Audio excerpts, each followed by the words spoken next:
really what they should have been was Russian literature, because that's about all he chose to teach was Russian literature. Right. But it really gives you some insight into the social mind of that country, and it hasn't changed much. Yeah. Yep. I absolutely understand. So I know Kevin just gave us a thumbs up. I'm assuming that means that you solved the it wasn't really a technological problem. No, it's my stupidity is what it is. No, it's not your No. stupidity. We won't let you take the credit for that, Kevin. You don't get to take credit for everything in this world. Sure I do. I'm J-Dog, remember? See what happens when you try to cut a guy a break and he just insists it's all my fault.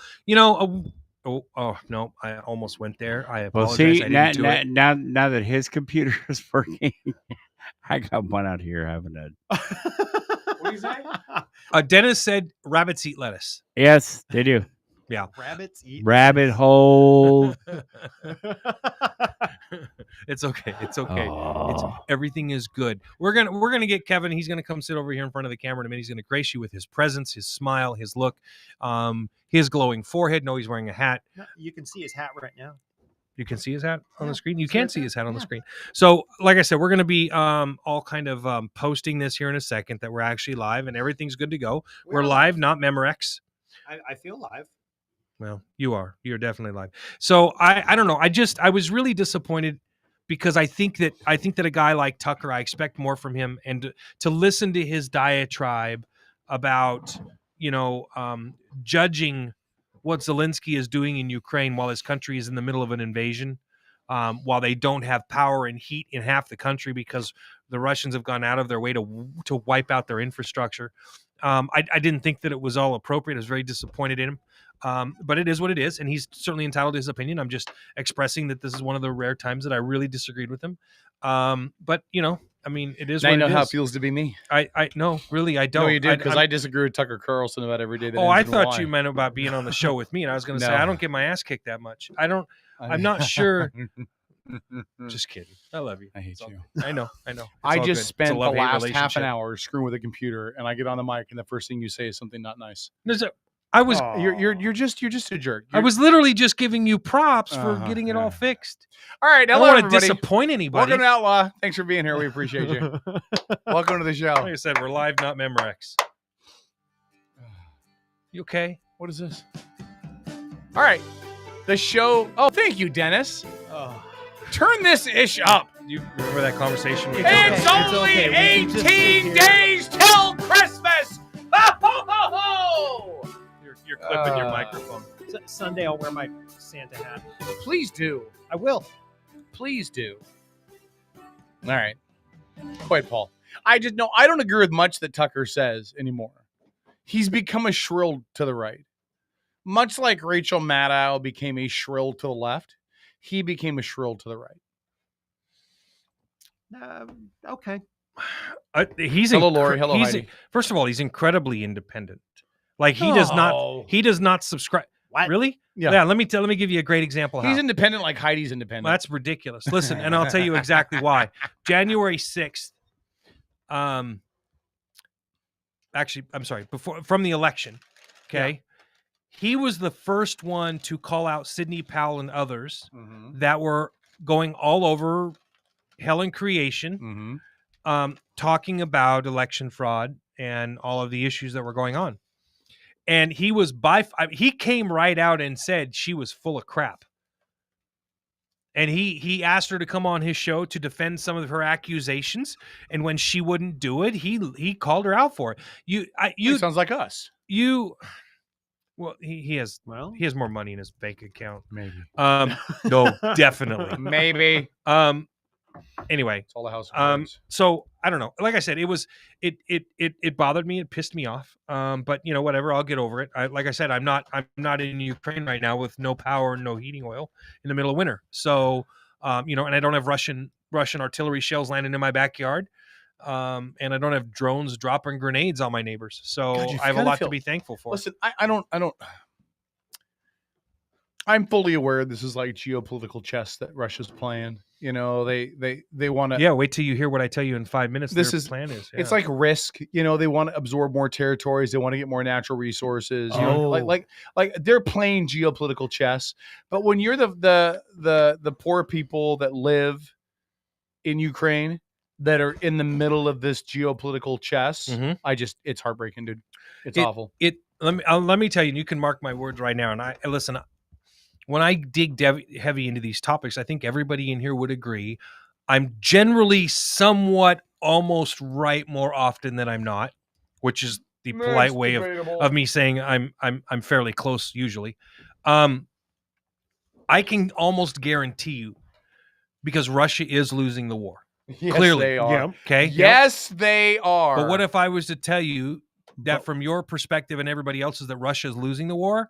They've actually almost won it. No. And here's why. Okay. Because I think I know where you're going. Because in curious. Europe, okay, remember the Nord Stream 2 pipeline? Yep. Mhm. What happened to it? Got blown up, right? Right. Guess who's not getting heating oil in the wintertime? Guess whose heating oil and energy prices have shot through the roof? You think ours are bad? Nothing compared to Europe right now. Mm-hmm. Nothing compared to Europe. True, but And so, well, let me just finish. okay. And here's why I say this. Because in Western democratic style countries and governments, people have the right to free speech. Mm-hmm. And those people are going to start using their free speech throughout the course of this winter. Mm-hmm. And they are going to become very loud and very vocal as their countries cannot control the massive price increases that occur because of Russia's war in Ukraine and because Russia has cut off all of this oil and natural gas supply. All Russia has to do is outlast. There's already cracks in the United States sending aid to Ukraine. You're already seeing people complain. You're already seeing people saying stop the blank checks. All Russia has to do is keep the war going longer than the Western countries have patience for. And I don't mean the governments, I mean the people. Would you agree as well that they're winning by attrition? Who's winning by attrition? The Russia is winning by attrition. Russia has more money, more troops, more arms, more bombs. They're losing the short game, right? But like you said, they need to last longer than the will of the West. So they also need to last longer than the number of bodies and munitions and things that Ukraine has to throw. So at them, fascinating that you brought that up, because my answer to your statement is no. No, okay. And the answer for that is very simple. They don't have the manpower. They don't have the equipment, they don't have the gear, and they don't have one of the most important pieces of equipment that they need in order to continue manufacturing their rockets. They can't. Because why? They don't have superconductors, which are almost exclusively made in Taiwan, who has cut everything off. So Russia now has none of the equipment or tech gear coming into their country that they need in order to keep producing this weapons of war. Well, they also have a massive labor shortage. They don't have the manpower for the. They all packed up and left. Well, they did. They're like, he's instituting what? Yeah, Babe, we're going to Moscow. Yeah, or they got conscripted. Yeah, and those conscripts were all used as cannon fodder, but they do not have the manpower. So I think we're and it makes for an incredibly interesting moment in geopolitical in like this time frame, doesn't it? When the Berlin Wall went down, there was a baby bust in all of the former Eastern Bloc countries. They quit having kids, and that's come back to bite them in the hiney now because they don't have manpower. Yeah, if Russia doesn't make this move now, they're never going to make that move because they will not have the army to do it. And let's say this really quick. If Moscow has done one thing, it's proved that they are not a military player on the world stage. No. We way overestimated their ability. Yeah. Now, they've got a lot of money and they do have nukes. They have a lot of men that they can conscript and the fact and they, force by the way, the into fact service. The fact that they have nukes is the only thing that has kept them from paying the price on the world stage for what they did. Yep. Only thing. Yep. Yeah. Okay. Really quickly, I want to tag this and we can continue this Russia discussion. Yes. We had a great thread going on earlier in regards to the, well, I hate to say great, that's probably insensitive. We had a really conversational thread going on about the conviction of the woman that murdered a high school girl in a fight. And she was convicted this week of second-degree murder. Race has been brought into it, a whole bunch of other stuff. We're going to break that down. I'll explain why I think race was a valid part of the discussion, even though initially I didn't think it was. And there's some other angles to that as well that we'll get to. So we'll do that in the 8 o'clock hour. So just so I know that some people are waiting for that. So we'll do that in the 8 o'clock hour. We had to get your slight technical situation worked out. I agree. Hey, K-Dog dominated that technical issue. I thought he did great. I thought he did. I'm not happy with myself. Dude, you it's like when you've got one fine, hand man. unclasping the bra, the other one trying. Oh, never mind. Sorry. Hey, Well, trying but to here's the pour a problem. glass of champagne. Here's the problem, I mean, right? you know. That's like 5 minutes of fumbling. I'm done. I had to spend a half hour on this. This is a commitment. Kevin's Okay, Kevin's 5 minutes of fumbling and I'm done versus a half hour on a computer. Nope. And can I just say, I know that we're not on in Atlanta tonight. Can I just say how incredibly telling the election was this week in Georgia? I mean, let's just face it, folks. The people of Georgia were more willing to elect a wife beater than a whore. So I think it's important to note that we see where Georgians' values are No, at. hold on, So listen. Did you hear what Herschel Walker's son came out and said today? I'm afraid to ask. Herschel Walker's son came out and said that Donald Trump was calling Herschel Walker almost daily, asking him to run. And everybody else in Herschel Walker's circle was telling him, don't be an idiot, do not run. Now, I normally wouldn't give this any lip service because it is the media's hatred of Trump, right? And that's why they've glommed onto this and reported it and all that. But the fact that this is coming directly from Walker's son, I think leads a little bit of credibility to it. Not a lot. There's probably some credibility to it, right? I'm like, but why put something like that out there? You know what it makes it sound like? Why? Because it makes it sound like another white man telling a black man what to do, and he did it. Well, and it makes it sound That's what it sounds like. It makes it sound like Donald Trump is still the big bad wolf, right? Here's big bad Donald. And listen, I put this on my Facebook page earlier, Paul. Oh, boy. I don't know if you saw this or not. I don't know. I wish Republicans would stop being stupid. Oh, is that all? I didn't see that. I wish Republicans would stop being dumb. You hear that, Robert Parker? No. I mean this more in a national sense than a local sense, honestly. I wish Republicans would stop being dumb.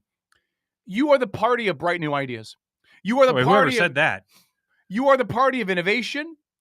You are the party of getting government out of our lives. You're the party of cutting taxes. That's true.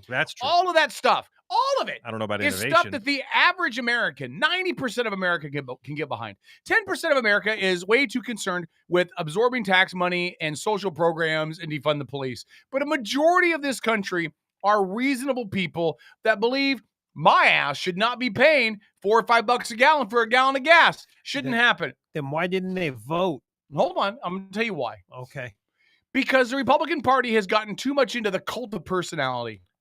Ladies and gentlemen, welcome to the Wit and Wisdom of K-Dog. Thank Yes, you too can. Never mind. Go ahead. The Republican Party has sold its soul to the cult of personality. They have hooked their wagons to people like Trump and Herschel Walker, who have no place anymore in American politics. Trump is, as we saw from the midterms, caustic. Okay, Trump is caustic in non-dead red areas. Trump is caustic, and Herschel Walker was a dumpster fire waiting to happen. Republicans have got to find marketable, quality, sellable candidates. This idea that you can put somebody up and ignore their Q rating, ignore their marketability, ignore all of that, and people are going to vote for them is insane. And Democrats have learned this, and Republicans haven't. I didn't know we were going to go back to the midterm election somehow, but listen, I can appreciate where you're coming from, but how am I wrong? Dude. Well, okay, let me count the ways. Yeah. First of all, everything that happened in the midterm election, almost every single part of it goes back directly to one issue, and that was the abortion issue. Why? Because it brought out the masses of single-issue voters, and because the Republican candidates running for office were not able to effectively separate themselves from that argument. Instead of coming right out, cutting it off at the pass, okay? It was a simple retort to the whole issue, which was simply, well, it's a state's issue now. But let me tell you this. I agree with your statement. Of course. But let me give you the opposite to that, which is why I think it's only part of it. I think it was one Trump-backed candidate won election in the midterms. One, I think that this country is still, and not me. Like if it's Biden and Trump today, I'm voting for Trump. Like I am. I'm sick of Biden, sick of pancakes and butter raisin rum ice cream and the whole kit and caboodle. Okay, Rum raisin. But I think that America is still suffering from Trump hangover effect, and I think that as long as he's out there, he's enough to derail anything. I think I think you're right. I think abortion drove a lot of people out there, but the people that drove out there were the people that hated Trump. You know what I mean? Yes. You know what I mean? Yeah, So because they saw he put those Supreme Court justices in their places. yeah. There was listen. Oh, by the way, Donald Trump is like a next... whiskey that gives you a nasty hangover. So you're so stupid that you decide you got hair of the dog in the morning and you pick up that whiskey and drink it again. Mm-hmm. Leave the well whiskey alone. Right? So that's that. Hey, I've got listen. There was a time when you just needed to get freaking drunk and you grabbed that well whiskey. But that time is over. And now that the hangover's there, you don't have hair of the dog. Eat a banana and drink some Gatorade. Listen, I just believe the Republican Party needs to move away from this idea that we can get these big personalities and they're going to carry it. I have an idea. What they need to do is glum on to quality candidates. Why won't you let the libertarian speak? Go ahead. Oh, no, I'm just because I was in the middle of a when he's sentence. done. I thought when you he's were done. done. I'm just saying I have an idea. What they need to do is they need to glum on. They need to glum on to quality candidates. Now, who's quality candidates, you might add?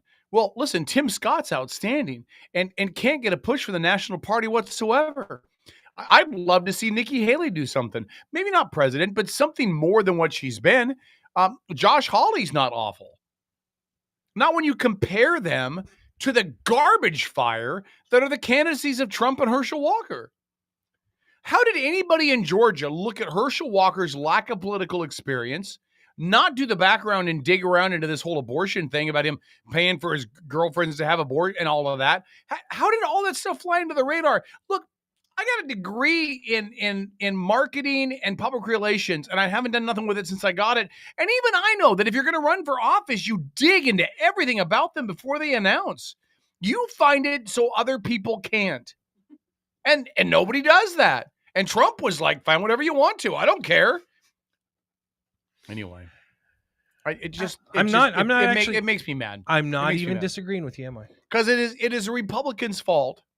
Listen to me. And again, I mean this on a national level. At a state level and a local level, this doesn't apply. Because we're not selling ourselves locally to cults of personality, with the exception of Lauren Culp. No, yes, we are. Well, I don't agree. I think Lauren Culp was a cult of personality, but I think in general, we've had some really good candidates, with the exception of Michelle Caldier, who's garbage. But we've had some really good candidates and really good people that ran that just couldn't get leverage. What about Governor Bobblehead? No, I meant Republicans. I'm not talking Democrats. I'm talking about Republicans. But this national angst against Republicans, or Republican platform, Republican ideas, all of that are the Republicans' fault. Because when you prop up a golden idol like Donald Trump or Herschel Walker, and you proclaim that they're the future of the party, they're really nothing but personality and reputation and fame, with really no backing behind them, no history behind them. I mean nationally. I know. But am I a Republican? Yes. No, I'm not. No, you're conservative. Right. I'm just a conservative, but I'm not a Republican. Yeah. The Republican Party made it very clear to Donald Trump, if he ran for president again, they were not going to cover his legal bills. That's not the Republican Party supporting him. Okay. He still has, as you put it, his cult of personality around him. But most moderate Republicans, most non-Q believing in MFers like me, that are fairly fiscally conservative and socially whatever the hell you want, don't support Donald Trump, because along the road we lost respect for him. Yep. Doesn't mean that we didn't like and do not support his ideas. Look at where this country is at right now. He's the one who implemented Title 42, which is about to go away here at the end of this month. Yeah. And look where our immigration is at. We have a president currently sitting in the White House who literally had the audacity to say to Americans who are struggling to put gas in their tanks during the holidays, who are literally deciding, oh, do I pay my power bill right now? or do I buy Christmas presents? He literally said to them, well, I'm going to go to Arizona. I need to support this chip manufacturing plant. Are you going to go to the border? No, I have more important issues. Like, that's the moronic nature of the individual that you schmucks on the left voted for and put in office in the White House. It's too stupid. He probably doesn't put on his own underwear. That's how bad the guy is. That's true. Like, I sat there and I watched the reporter ask him, well, you're going to Arizona. Are you going to the border? No, I have more important things to look at. Like, dude. More important than you have governors along the border that are preparing to declare a foreign invasion into their states, and you got more important things to do? Yeah. You should not accept that. Not as a Democrat. No, nobody should accept that. Well, listen, here's the deal. I want to apologize again for casting my vote for Biden. I really do. I don't actually hold that against you. I am heartbroken that this publicly. I didn't think this presidency could go this badly. I really didn't. No, not this badly. Not this ineptly. Wait, you didn't think that the guy who didn't have a work schedule past 10 a.m. could do this poorly? That wasn't out before. That was not. No. That was totally out. Yeah. Everybody knew it. He had nothing on his schedule He hid in his basement during the campaign. But when he gets in the White House, you expect that his people are going to do the right thing. You know what happens when you assume? Assumption makes an ass out of you and umption. Yeah. No, listen, man. I'm serious. I didn't think it was going to go this bad, and I thought, oh my god, I just want to break. Yeah. Well, I don't. It's like like I said, being in a relationship with a crazy bitch. It is. It's like being in a relationship with a crazy bitch, where you're just in it for so long, and the drama is so high all the time, and you cannot rest, and you cannot get a moment's peace, and you cannot relax. And even when you come home to the crazy bitch, and you just want to relax, you can't even let your guard down because you know she's probably stealing dollar coins out of somebody's house. It's like you walk into your living room and go, dude, did you just flip my friend ass over tea kettle while sitting in the chair? Hold on. My point is, I'm making jokes, but my point is, it's the exact same thing. I got to the point with Trump where I was just like, oh my God, what's going to happen today? Yeah. What is he going to say today? What is he going to do today? How's he going to embarrass us today? What's he going to... And I thought, listen, Biden's not going to be great. Like, I'm not talking about the second coming of Ronald Reagan out of Biden or Bill Clinton or even Barack Obama. But he's not going to be he's not going to be horrible. I was horrible. I was so wrong. This is atrocious. This is awful. I still say it's not your fault. He's more of an embarrassment than Trump. And Trump was an embarrassment. Was pretty bad. Yeah. Yeah. And I'm going to give props to God, I can't believe I'm going to do this. I'm going to give props to my future ex-wife, Heidi Hot Sauce. Ron DeSantis is going to get my complete 100% undying support. No matter what. Hold on. What? Yep. Let me explain to you why. Hold on. Let me explain to you why. I know. You just... The closet door's off the hinges. Let me explain to you why. Personally, I think he's a tool. I really do. I think he's a pompous, arrogant, blowhard tool. I think he sucks. I think he's an awful human being. He was in the Navy. Well, shipmate. But listen. Annapolis. Okay, hold on. Holly says no Woody and no Debbie Taylor still. You sit on a throne of lies. Well, listen, Woody isn't here because we've offered the door open and she has not confirmed a date in which to come in. That date is open and that's on her. She's welcome anytime. So my throne is only half disabled that way. And as far as Debbie goes, I'm not sure why Debbie is here, but I will isn't here. I will tell you that she's still a part of the show. She has been snowed in the last several weeks in Shelton. She lives in Shelton. Yeah. Because she lives in the boonies, and we're lucky that she even has cars out there and not trails. And she had some health stuff. And did she have some health stuff today? And some personal stuff. Yeah, so she's got some stuff going on. It's a rough time of year for poor DT. Yeah, and so yeah, I mean, again, this was, and I'll say it, she shared it before. This was last week was the year anniversary of her significant other's dying of COVID or COVID related whatever. Yeah. Because I don't think she even really knows. But so there was a lot, and then it snowed. So she has a lot going on. But she'll be back. She loves the show. We love absolutely, her. And we give her plenty of latitude to do whatever she needs to do. And anybody who implies differently can piss off. Yeah. We got 2 words for you. So listen. Piss off. Suck it. Okay. So it's kind of like piss off. But only different action. I don't like DeSantis at all. I really don't. I don't like him at all. I don't like it. Literally. But you literally just said you would support him. I'm going to tell you why. Okay. Here's why. Because just like Trump and Hillary, I had to make a decision on what I thought was going to be best for the country Mhm. and who was better served to reach that.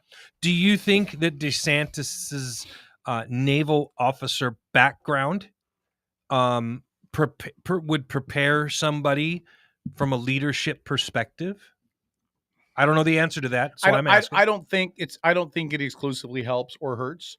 I think when I served, Paul, you served as well. Dennis served in the Wheat Army, so he can probably vouch for this too. Some people in leadership are great leaders of men and women, do an outstanding job, motivate well, and do great. Some people in leadership in the military are only in leadership in the military because they had no friends in high school and it felt like this is their way to garner some revenge and to get some power. I don't know if it could help, but listen, flip a coin. I firmly believe the only person who can beat Trump for the nomination is DeSantis. I don't understand why you're sitting here on that pretty little pedestal of yours, thanking your future ex-wife Heidi Hot Sauce, when somebody not named Heidi Hot Sauce sitting in the seat directly to your left has been spewing that nonsense for the last month. Because I don't want to sleep with you. Anyway, sorry, Heidi. No, aren't you lucky, Paul? Listen, aren't you lucky? She brought up DeSantis way before you. Call her sheep.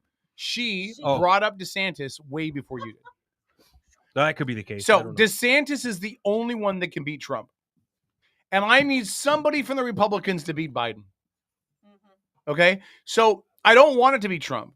I'll vote for Trump over Biden. Fine. If that's what I've got to do. It's interesting. I think every one of us is right there in that same kind of mental vicinity, right? Yeah. We're all kind of like, please, Trump, don't run. Okay, he's running. Crap. I hope he... Listen, I almost hope he gets indicted. I don't... Oh, he's going to. I don't want him to step foot into the political arena again. I want something to prevent him from doing that. So that way we don't have the Joshua Freed versus Lauren Culp crowd again in this state. Like, it was pathetic. And everybody that was involved in that crap as a Republican should have been embarrassed and ashamed of themselves. And it was horrible. But they weren't. They weren't, because a lot of them were like, oh, we don't like rhinos. You can't be purple. You got to be completely red. You can't be moderate. You can't compromise. You got to be completely red. That was like, I don't know, what, 40% of the Republicans during the whole Culp thing. I don't know. That's still a lot of Republicans. The trouble is if those people, whoever those people are voting for intolerant politicians, we're not going to make any forward progress. We're just going to be stuck in the same nonsense we're stuck in now. Remember how many times Ben Compton, I love you, Ben, if you ever listen to this show. I'm sure you do in Idaho, because there ain't nothing else in Idaho besides this show and elk. There's a lake. You can go fishing. There are a bunch of lakes. But Ben Compton talked about it all the time. They're not conservative enough. They're not Republican enough. They're not red enough. And that's fine if you were dealing from a position of power. Then you can be more selective. Listen, this is the difference between me and Paul looking for dates to the senior prom. Paul had all kinds of women that liked him back in his senior year in high school. He had women beating down his door. He could have had his pick from any of the cheerleaders and 4 members of the 4-H club to go to the senior prom. He wouldn't have had any issue. Me? No. I had to take anybody that would go with me. Anybody. I had to hold up a sign. Will anybody in this cafeteria go to the prom with me? See, when you're dealing from a position of strength like Paul was, he has pick of the litter.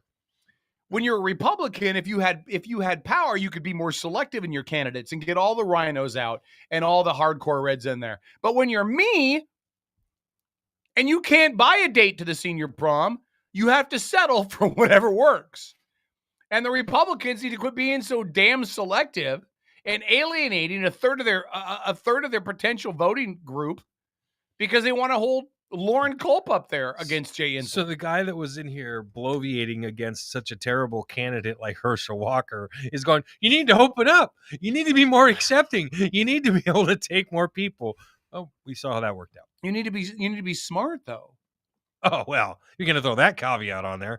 I mean, you just disqualified every politician in the United States. Are you telling me that there was nobody else in Georgia, Come on, in Washington a State, red state. there was a guy up for election here in this state that lied to everybody about his military service in the Navy I know. and won Listen, after being who was that? exposed. Who was that?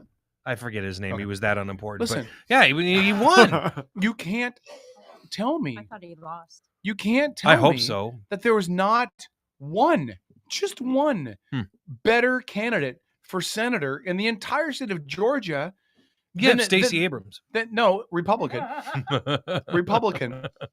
Then a guy who had no political experience, had no real like Donald Trump's ability was that he had business experience. None of that was his problem. But I'm just saying he had nothing. His problem was very simple, and this is going to sound horrible when I say it like this. He's an idiot. He was not articulate. Yeah, and that hurts. He wasn't articulate. Who? Herschel Walker. Oh, Herschel He Walker. was not able. Because you could have said that about Trump too. Right, I did many times, but I'm just saying that Herschel Walker. Remember, Joe Biden went out talking about President Barack Obama, and he was like, "He's an articulate, smart black man." Herschel Walker, the complete opposite. He could not put a cogent thought together and express it in a way that people heard. And understood. Smart, articulate black man. Herschel Walker is the opposite. He's a dumb, inarticulate white guy. Okay, go ahead. But am I wrong? Like, No, did you guys hear Herschel Walker talk? It was like he couldn't put an entire statement together without it sounding like he needed cue cards. And that was the worst part about it. Many times. I firmly believe that the folks in Georgia, when they heard that the Heisman Trophy former NFL player, homegrown star, was running for Senate, that they were going to line up on the sides of the streets. And then they watch found his out he was a parade. hoe. And then he opened his mouth, and they were like, "Holy crap!" You know what I mean? Like. You can't go out there as a conservative and have women start lining up saying you forced them to get abortions. Yeah. That does not win you an election. And if you could spin it, if he could have spun it, But apparently beating your wife will. If he could have spun it and said, "Listen, that's who I was then. I was wrapped up in the league and all the money and all the fame. I had my priorities wrong." If he could have articulated it and spun it and sold it, yes, he might have still had a chance. You're correct, because he only lost by like 1.5%. I mean, Herschel Walker barely lost. Had he been able to be more articulate, he wins that election. Alicia Beeler was in here, and she talked about that she caught a lot when she ran for state representative against Michelle Caldeer for the Republican nomination. Yeah. And she said that she got a lot of crap from local Republicans because she had at one time declared bankruptcy as a single mom years earlier she had filed bankruptcy. And here's what she did: she didn't wait for them to bring it up. Yep. She opened up the can of whoop ass herself. She brought it out. She talked about where she came from, why she did it, how it impacted her life, what she learned from it. If he had come out in the beginning and said, "Hey, I have women that I've dated that I asked them to get an abortion, and I paid for it. And here's why I did it, and here's what's different now, and here's what I've learned." But he didn't do it, and he denied it to the end. Because I don't know how much of it, to be honest with you, is true. Listen, and I say this because to me, it wasn't whether or not he did or didn't date a woman and ask them to have an abortion. That really wasn't the issue. The issue was that he couldn't talk his way out of it. He couldn't sit there and have an articulate conversation about it. That was what I saw as the problem, Lori. But then Fetterman.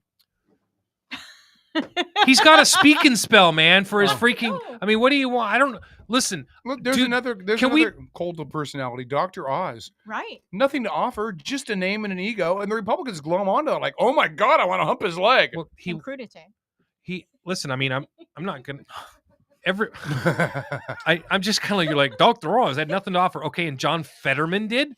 The dude had a stroke and couldn't hardly put a sentence together, literally. So if you're the Republican Party in Pennsylvania, don't you look at that not as Fetterman really pulled it out? Don't you look at it like, we really suck? No. This was the best we could offer, and we couldn't off Fetterman in the election? No, I think it's a really good... We need to We've seen this in this state, Kevin. That was a really good way of demonstrating, okay, how voters are morons. They don't look at the issues. They don't look at the candidate. They looked at John Fetterman and said, he's a Democrat. He's our guy. Let's make him a lawmaker, right? Yeah. That's what they looked at. Oh, Dr. Oz, this brilliant guy who's a doctor, had a TV show, shows great leadership skills and quality and a really good command of the issues. He's a Republican. We can't vote for him. That's what it shows. But it also shows that they grab candidates. Listen, what was the one thing Reagan did really well? He connected played with unified apes? people. No, People. he connected with people. People listened to him talk. Right over his head. And no, I bedtime with Bonzo. I got you. Listen, he connected with people. Yeah. People heard him talk, and they felt like he was Yeah. talking to them. And he didn't talk over them. He didn't talk through them. He talked with them. Yep. Even though he never did, they felt connected to him. Different time though, Kevin. No, we hold didn't on. have the internet. These people were voting on the issues then. They're not now. Now they're voting, as you would call it, on the cult of personality. Sure, yeah. How many Twitter followers do you have? What kind of TikTok page do you have? How are you represented doing that? By the way, my OnlyFans account will launch on Tuesday, but go ahead. Fetterman's wife chastised an that a week from MSNBC yesterday? reporter because she told the truth about how when I interviewed Fetterman, he had to have the questions read back to him and his answers typed out in front of him. The reporter told the truth. The dude went up in the polls because his wife chastised the reporter for telling the truth. You tell me what kind of world we live in where that is the case. No, listen, I wouldn't have voted for Fetterman, but I That's wouldn't have because voted for Oz either. Well, I mean, those that are guy your- that guy is a total ass clown, man. Hold on. And you're going to think that I'm getting on you for this, and I'm not, but I think Go this is ahead. a great demonstration. Tell me why. What was it about candidate Oz that you couldn't bring yourself to vote for? Because he is an ass clown. That's not a reason. I don't. He That's doesn't. not. I want a reason. No, the reason is I don't think he's competent. Okay, he's not competent. I don't think he's competent. I don't think that he has. What did competency? What would it have looked like? I to don't you? think he has 1 ounce of knowledge about what it's going to take to get in and work with other people. I don't think he You demonstrated. don't think that he would do that as being a doctor No. or running a TV show? He'd be working with other people. You No, don't I think he's an ego. I think he's a. What do he's you a base? big-ass That's what I'm trying to ego. figure out, Kevin. Is Just from the interviews I've seen with him, the Uh-huh. conversations he's had, the stuff in the media. so he wasn't smart enough. No, I think he's really smart. Okay, But I didn't think have he's- leadership skills. I don't think he has leadership skills at that level, and I don't think he plays well with other people. I think he's a mini Trump. He does not play well with other people. Mm-hmm. Listen, Trump, Oz, Herschel Walker, none of them ran on policies that they thought up all by themselves. Donald Trump was not masturbating in the bathroom one night and had this idea about what to do about Title 46. He had other Republicans in his ear saying, hey, this is a great idea. But all politicians do No, that. I'm not debating that. But what I'm saying is let's not pretend like Oz, Trump, Fetterman, any of these guys are being elected because they have the ideas. They don't have the idea. It's literally why I said people are not voting on the candidate and the ideas. Right, but that's what I'm saying though. We're not. So then why can't we put people in there that can lead? Because nobody gives a damn about the ideas of anybody running for office anymore. Hold on, we'll continue this 1% in a of minute. people do. Back after this.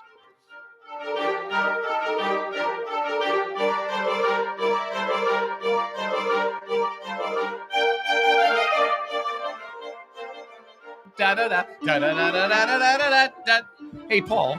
Live on Facebook. Paul, have you ever been to the really cool decorated house on Royalwood? Yep. I do a tour every year. Have you been there, Paul? Is that the one in Port Orchard? Yep. Okay. No. I Also, Woodchuck What? Lane is awesome. I do an entire Christmas lights tour in Port Orchard. There is Christmas lights of Kitsap County group on Facebook. Mhm. Look it up. They post a map. Do you know there is Yep. there's a homeless encampment near Sydney that's actually doing something festive for the holidays as well. They're They're dumpster diving and they're putting all- the free shit they found and they're sticking it up in the trees. they're all smoking meth and doing it in a way that looks like Christmas trees. So You're such an asshole. you've never Kevin. been there, Paul? Paul, will you? No, I don't Hey, spend time in okay. homeless camps. I'm not. No, proud- No, I meant, not the I meant homeless the camp, but house on Royal. the house of Oh, Royal, but no, you I actually get out of I've your heard car, about it. you park your car, you walk through. A lot of great Oh my God. displays. Yeah, So, that's pretty Paul, cool. I want you to grab your wife. No, and the can't kids. do that, dude. That's Gra- sexual grab assault. your wife. No, nowadays. it's not. It's your wife. It's okay. Ask the Muslims. Grab your wife and your kids. I'm all full of piss and vinegar, man. I missed It's okay. Sunday's show, and then I missed a bunch of shows before that. Grab your wife and the kids. Mhm. Come to the house. Mhm. We'll get my kids together, and you'll follow me out, and I'll show you. It is a family Christmas tradition. It's free. It's fun. It's great.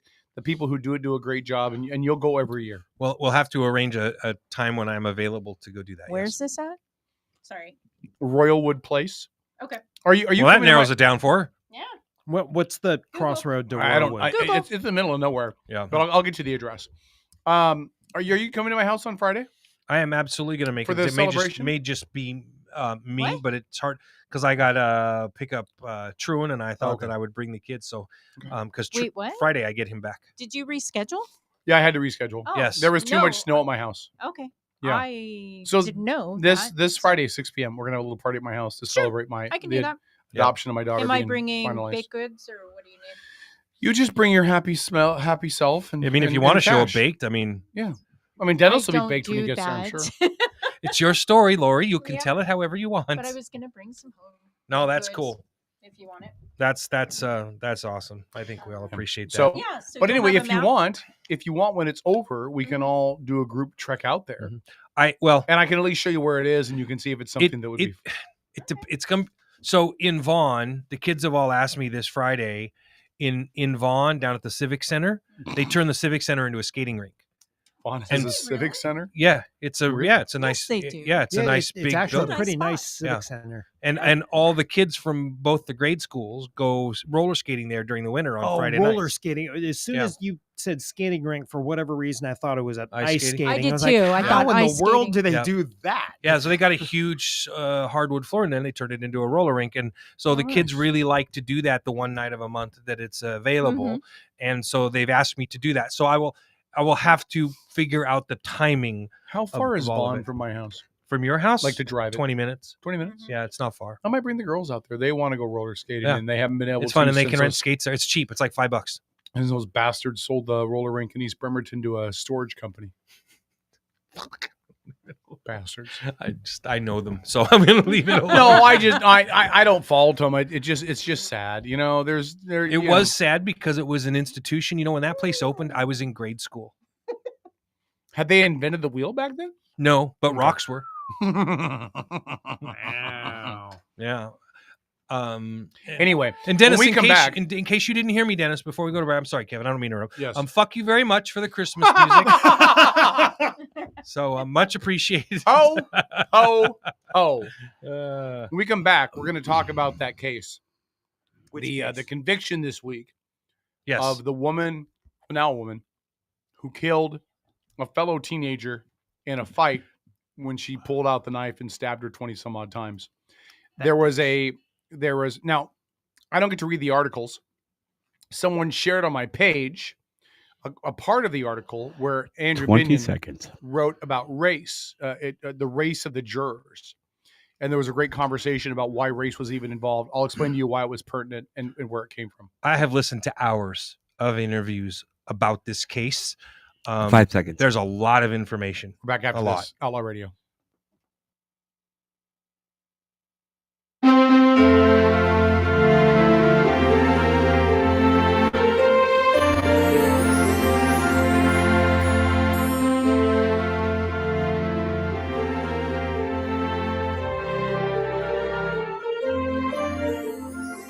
This is the Outlaw Radio Network.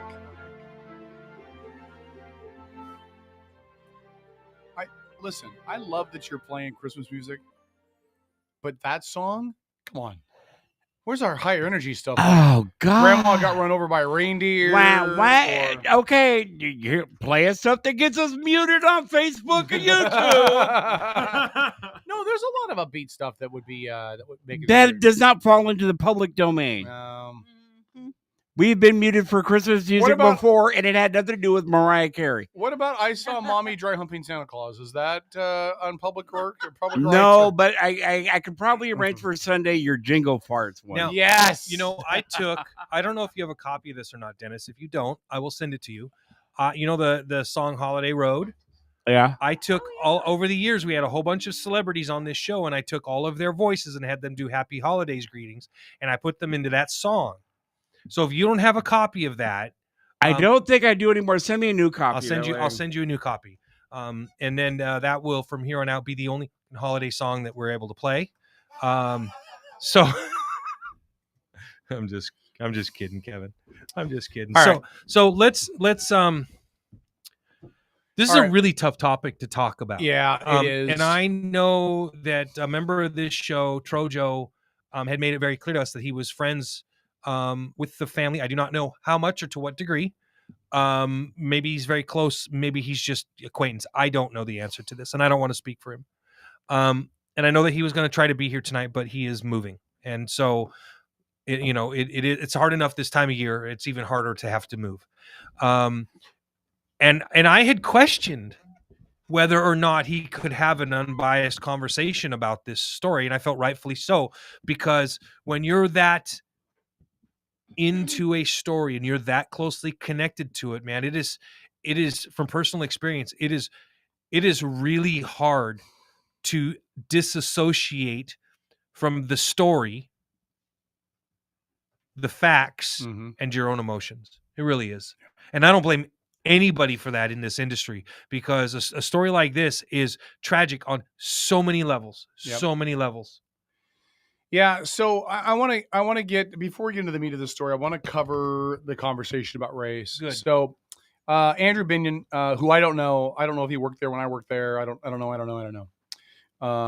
I have nothing positive nor negative to think about. I'm like, I don't know the guy, and I don't read a lot of the Kids Have Sun stuff because I'm not paying for a subscription to a website that steals 90% of their stuff from USA Today. But he wrote about Lola Luna being convicted again of second-degree murder in the death of, is it Sienna Puryear Tucker? I hope I pronounced her name correctly. And here's what he wrote, and some people posted this on my Facebook page because they were a little offended by it. They said the jury of 12 white men took a day to reach their verdict, half a day Monday and half a day Tuesday.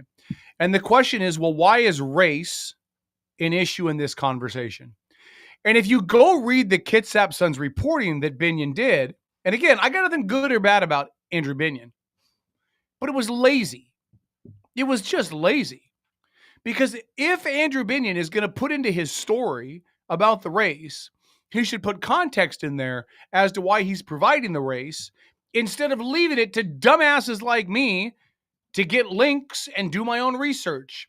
Because Andrew knows as well as I do that most people who read the news online don't go to different websites and vet the information. They read it from one site, usually Reddit, and they just assume that it's true.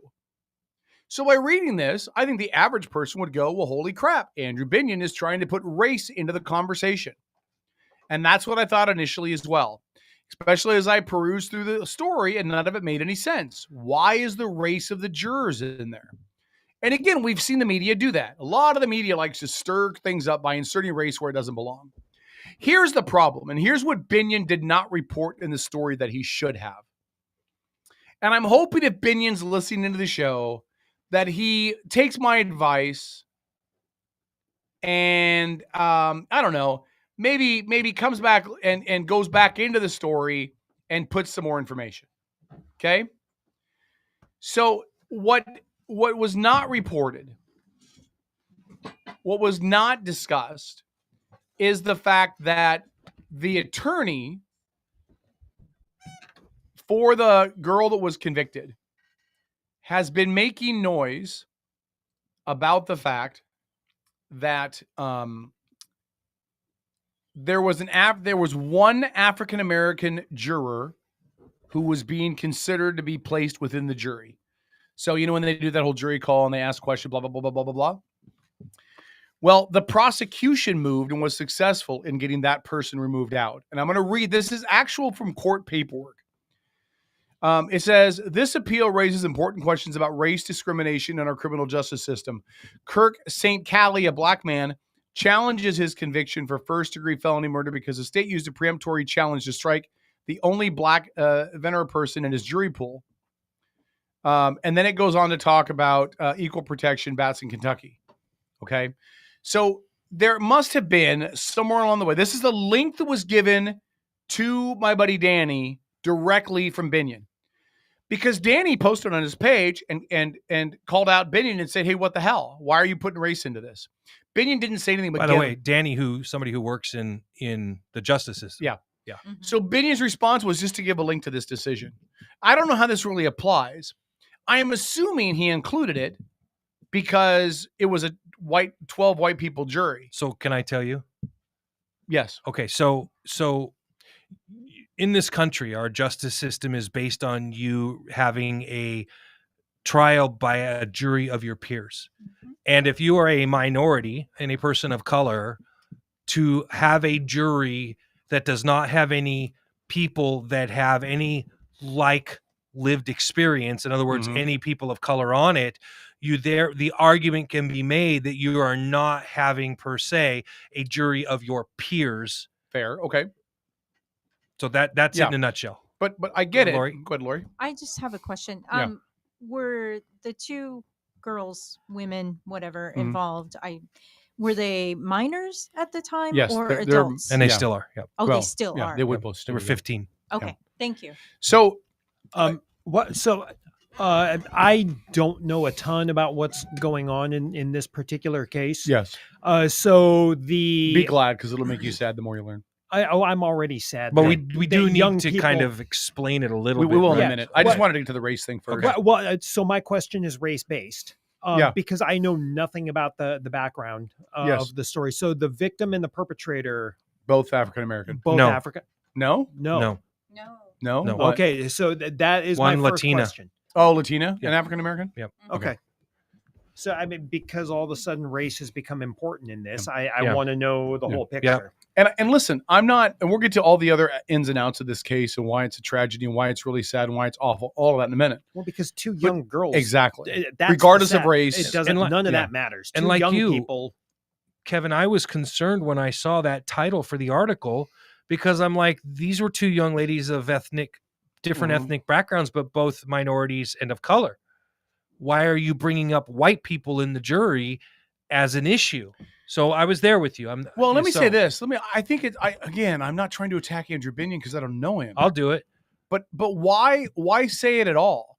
In saying it, it makes it an issue where it probably isn't an issue.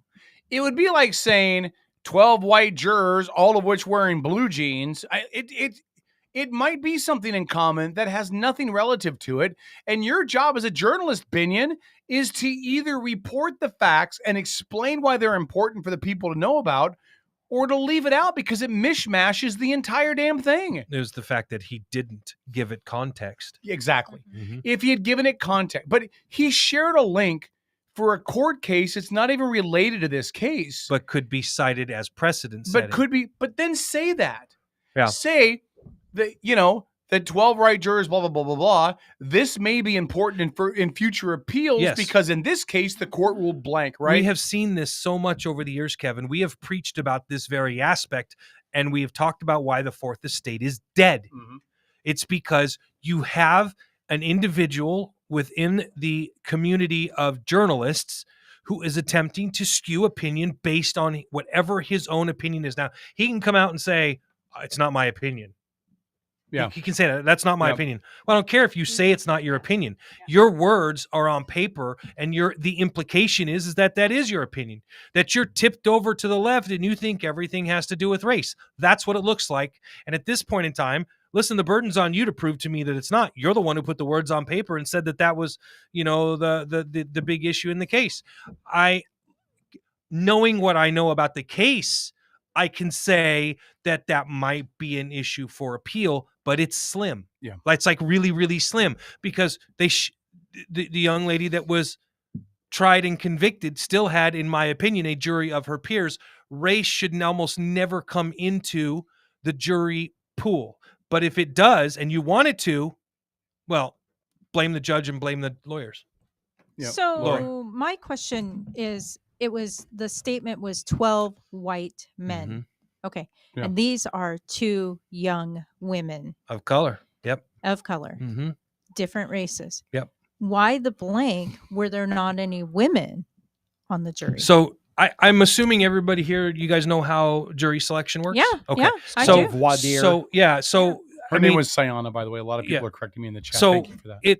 I didn't want to disrespect her. I messed up. Thank you. you get a certain amount of jurors that you can strike, and if you're the prosecutor, you want to go for people on the jury that you feel, based on your questioning of Right. them, your interrogatories of Yep. them. You're going for people that you know will convict. Right. I want this person based on their mindset of the world. I want somebody who Yep. will convict. And as a defense lawyer, you're trying to pick people on that jury that you think will acquit your client, right? So you're interviewing these people. Right. I understand that whole process. So that's so you have 12 men with 3 legs. So- and that's important versus 3 some legs? women. That's awkward. Yes. Can someone in the chat? A lot of people Yeah. are in the chat posting FTL. If you guys could explain what that stands for, I don't know that acronym. I don't either, actually. yeah, Faster than light speed. No, that's not. Yeah.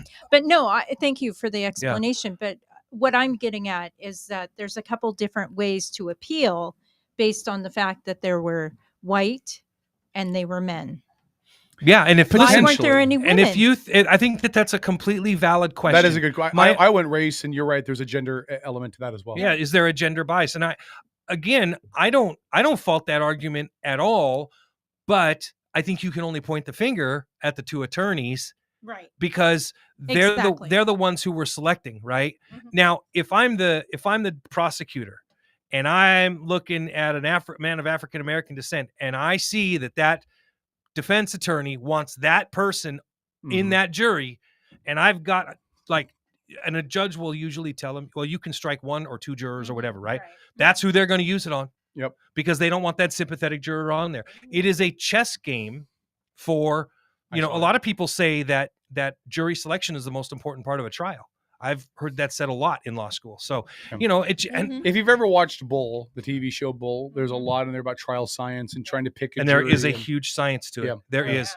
You can there are companies out there that all they do is background checks and help you select jurors based on your jury pool, man. It is like, Yep. OJ Simpson-ish. Yeah, there's some comments in here too that says there was a person of color who was picked to be on the jury, but as an alternate. I just listen. I'm not saying the jury did good or bad. I'm not even going to pretend that I was in there to hear the deliberations, and I didn't hear all the testimony and all of that kind of stuff. So I can't tell you if the jury did a good job or a bad job, or if people should be questioning that. I just don't know. I am always amazed at how how the mainstream media intersects race without context. And I think By the way, that's not us. no, we don't do that. We're not the mainstream media. I think that Binion did a really bad job in that story of interjecting race with no context, failing to be brave enough to say, here's why here's why the race of the jurors matters in this case. Now, listen, there's one of 2 reasons why it matters, Binion. It matters, 1, because you've talked to or heard from somebody from the defense who has implied that race might be a reason in the appeal. And if that's the case, you have an obligation to share that. Or you're interjecting your own opinion as to why the race is important, which is not your job. If you want that job, you can come sit on the show with us for 3 hours and give your opinion for 3 hours. That's totally fine. But as a reporter for the Sun, Home Slice, it's not your job. I would say that about any journalist these days. I mean, no one has journalistic standards anymore. It's all I op-ed don't know about pieces. nobody, but I would agree most don't. Very Most few. don't. And Kitsap Sun birdcage liner is Well, You called it a birdcage liner? Wow. You mean That's a USA good one. Today? USA Today, the local edition. I have to give that to Kevin. I they're stole the that bird. from Yeah, him. the Kitsap birdcage liner. Listen, I don't. For the rest of the story. Yeah. I have no idea what to say about this. Like as a dad, Yeah. to a 16 and a 15-year-old girl, which are held by my 2 youngest daughters that live with me are. I cannot imagine that happening. And it's closer every day than any of us want to admit that it is. Because the fights in schools are up. Drug use in schools are up. Teachers are doing less and less, partly because of class sizes, partly because of legalities of what they can or can't do, partially because the state has neutered them on being able to punish and enforce rules. And I don't... Holy cow, man. You're telling me that these... Come on, Kev. I know it's tough, man. No, You God, take a deep listen, breath. It's okay. The fact that one of these girls thought, I'm going to get into a fight with a classmate, I better bring a knife. I know it's a different day and age, and I'm old. Shut up, chat. I know I'm old. I get it. I'm if somebody yells boomer, go. But the idea that like when we were kids, we never would have thought of that. I never would have thought to take a gun into my high school. I never would have thought to take a knife into a fight. And I was in plenty of fights in high school. It never occurred to me that I needed to arm myself to go in there and do it. Well, we had guns in high school. We did. I was We gonna had- say. Well, we did. We had them. Yeah. We had them in in a the gun shotgun rack. rack. yeah. In the back of Yeah, our but trucks. we never I'm gonna go thought- hunting after school on Friday. Well, no, Yeah. because we we, never thought- knew what they would do. We never thought, oh, I'm gonna have a fight and I'm gonna kill somebody. Yeah, and the idea that this is commonplace, Mm-hmm. the idea that this is not, I mean, it's not normal. It's not happening every day, but it's not unheard of. I have been fascinated by this case since it occurred because of the light that it shines on what we've talked about for years as a real, very real societal issue. But I or today, for example, I listened to about 3 hours of interviews and stuff. One is you can look it up yourself on two of them on YouTube: A Murderous Cry for Justice, An Unspoken Heart Discussion, and Black True Crime, Mhm. the murder of Priya Tucker. And both were excellent interviews. They had a lot of insightful information.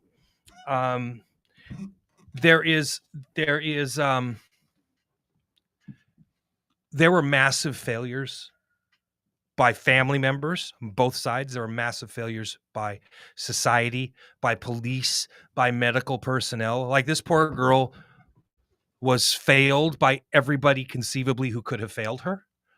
And I don't say that lightly. Mhm. Had any number of people done probably what they should have done, even at the beginning, at the outset when this started occurring, hopefully this tragic event could have had a different outcome. It's not for me to point fingers by any stretch of the imagination. Like I said, there was a whole host. It was like a cascade of failures, like when a ship gets torpedoed and, it starts flooding piece after piece after piece, and everything cascaded. And, one thing that went wrong got magnified by the next thing and the next thing. On the same note, you had a girl who brought a knife to a fist fight and then said it was in self-defense. Which, if you've seen the video, And No, it wasn't. which I haven't. I didn't feel I needed to. I didn't need the context, Mm-hmm. yeah, and I didn't need to see that tragic of event because it was so gut-wrenching. Lori? So, when you're saying that so many people failed, Yeah. are you talking about historically before Oh, okay. everything Good happened, question. or are you No, the talking people about that were there. right in that Yep, moment? the people that were there. people that were there, yeah. So Okay, the but girl where's that the personal responsibility as the well? well That's the what I wanna step bring yeah up. the stepdad of the girl that was convicted of murder was Mhm. there. Her brother was there. Um, And they're all within distance to stop yes, this. a lot of And people. there were kids there that were filming it that Yep. they filmed it but did not get involved. She was taken to the hospital, but instead of being taken to Silverdale, she was taken to Bremerton, which was not set up for that degree or that level of critical care. Mm-hmm.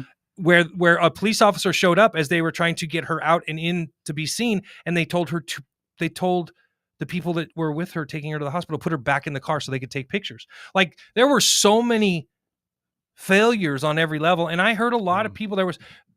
And listen, I will say this, for Priya Tucker's family, they are going to great lengths by forming an organization that is dedicated to ending teen violence. But in one of the in the Black True Crime segment, those two young ladies made a very good point at the end of their segment, and it is something that at some point in time somebody has to address. It sits there and it slaps me in the face like the elephant in the room. Like, what kind of society do we live in where anybody thinks that these two girls going out there to fight and throw blows is normal or okay? It wasn't. None of it was okay. No, Yeah. No. And to encourage it for a stepdad to have been there, like, dude needs to be in jail. Are you Like- that's my next question. Are you shocked that more charges were not pursued. I think Against- additional charges are, Yes. but yes, there should have been extremely more significant, like contributing to the delinquency of a minor to start with, like for that stepdad having been there. Endangerment. Accessory. Absolutely. Yeah. Accessory. Yeah, Accessory. you could go there. But there's a whole long list that Conspiracy. you could go down. Yeah. I mean, listen, and again, I'm not phased in all the ins and outs of the case. Well, you're an actual journalist, unlike me, I- so it's harder well, for you to give your. It depends on the opinion. day. For me, if it's we're easy. talking about my singleness, well, that's later. I have not brought that up goodness. in a month. I know. Yep. Alex is in the chat. The father. I thought we were doing the 44s Alexis. only, Dennis. That was last hour Oh, that was because just it last started hour. late. Okay, that's perfect. But Right. we're only doing one break. So. Okay, that's fine. You want to float it? Do we Yeah. need to float it? Yeah, let's float it. I don't want to break in the middle of this. I'm on a boat. Thanks, Dennis. Alexis says the father and the boyfriend and the brother should have been charged. I don't I agree. have it. Listen, I think a lot of people should have been charged. I think the kids that were out there filming the thing and egging them on and cheering it on, Also, Should should have have been charged. especially, listen, and I don't know who the kid was. I'm not trying to string nobody up. I'm not trying to get nobody roasted, right? But the kid that had the camera that was filming where you can see her holding the knife behind her back, homie, you're complicit. Yep. Like, you see the knife being held and you know the other girl does not have one And probably doesn't know. and probably doesn't know, and you're not saying, whoa, hold on, this is a bad idea.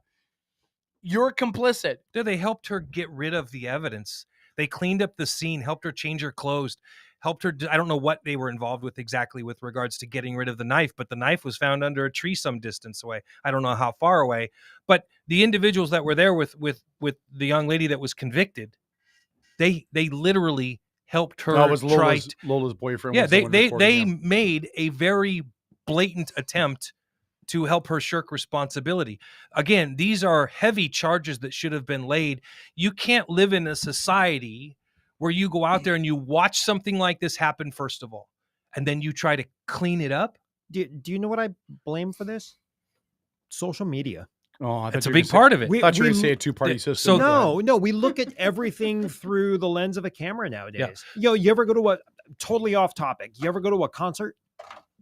Mhm. Everyone's watching the concert through the screen of their phone. Right. No Yeah. one's like enjoying life anymore. Everything has to Not happen me. through the Yeah. screen of a phone. I will And- when and I can I say what else I think I blame this on? I'm sorry, Paul. I was just going to Go ahead. finish the last thought Oh, about go when ahead, I was go talking ahead, about the big elephant in the room.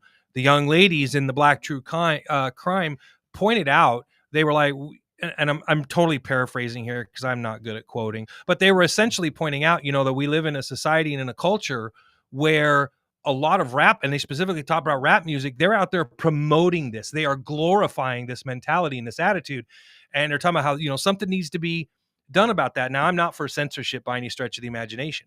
But- Same thing with video games. Yeah, it's Keep a it real. societal Yeah, issue that scary. those of us that live within our own community need to address. And that, to me, that was kind of like the beginning of the failures, wherever those fall. And that's not on anybody in particular. I'm just flabbergasted. I mean, is there a particular reason? Like somebody stole somebody's drugs or something? I mean, I've literally been in Compton and seen shit go down. You Excuse my can't- language. Sorry. Oh. Sorry. All right. Change Name up on the board. Change the tracker Her name on the board. board. I've seen stuff go down. Sorry, and Dennis. you have to keep your wits about you. You cannot You have engage to. in this behavior. And so I'm just flabbergasted that Mhm. something like this happens Let me- here let in me be the- Bucolic area. Let me be the bad guy, though. Yep. And I'm not. Nothing new. Nothing new. I've done it for a long time.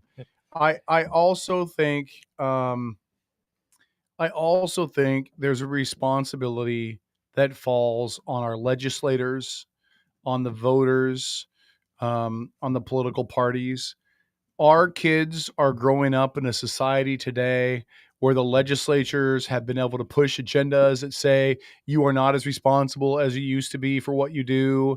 There are free outs. The schools have had their ability to have punishments dished out, taken away from them. My daughter ran away last year, and the school was not allowed to do anything about it. They had to let her come and go and just call the You cops got and hope the cops showed a up. firsthand dosage Yeah. of how your rights as a parent have been stripped. Mhm. The kid, listen, true story, Bremerton High School, I can speak for that. Kids are on their phones the entire time in class. There's no accountability. The teachers don't even try anymore because they have no weight behind them to stop them.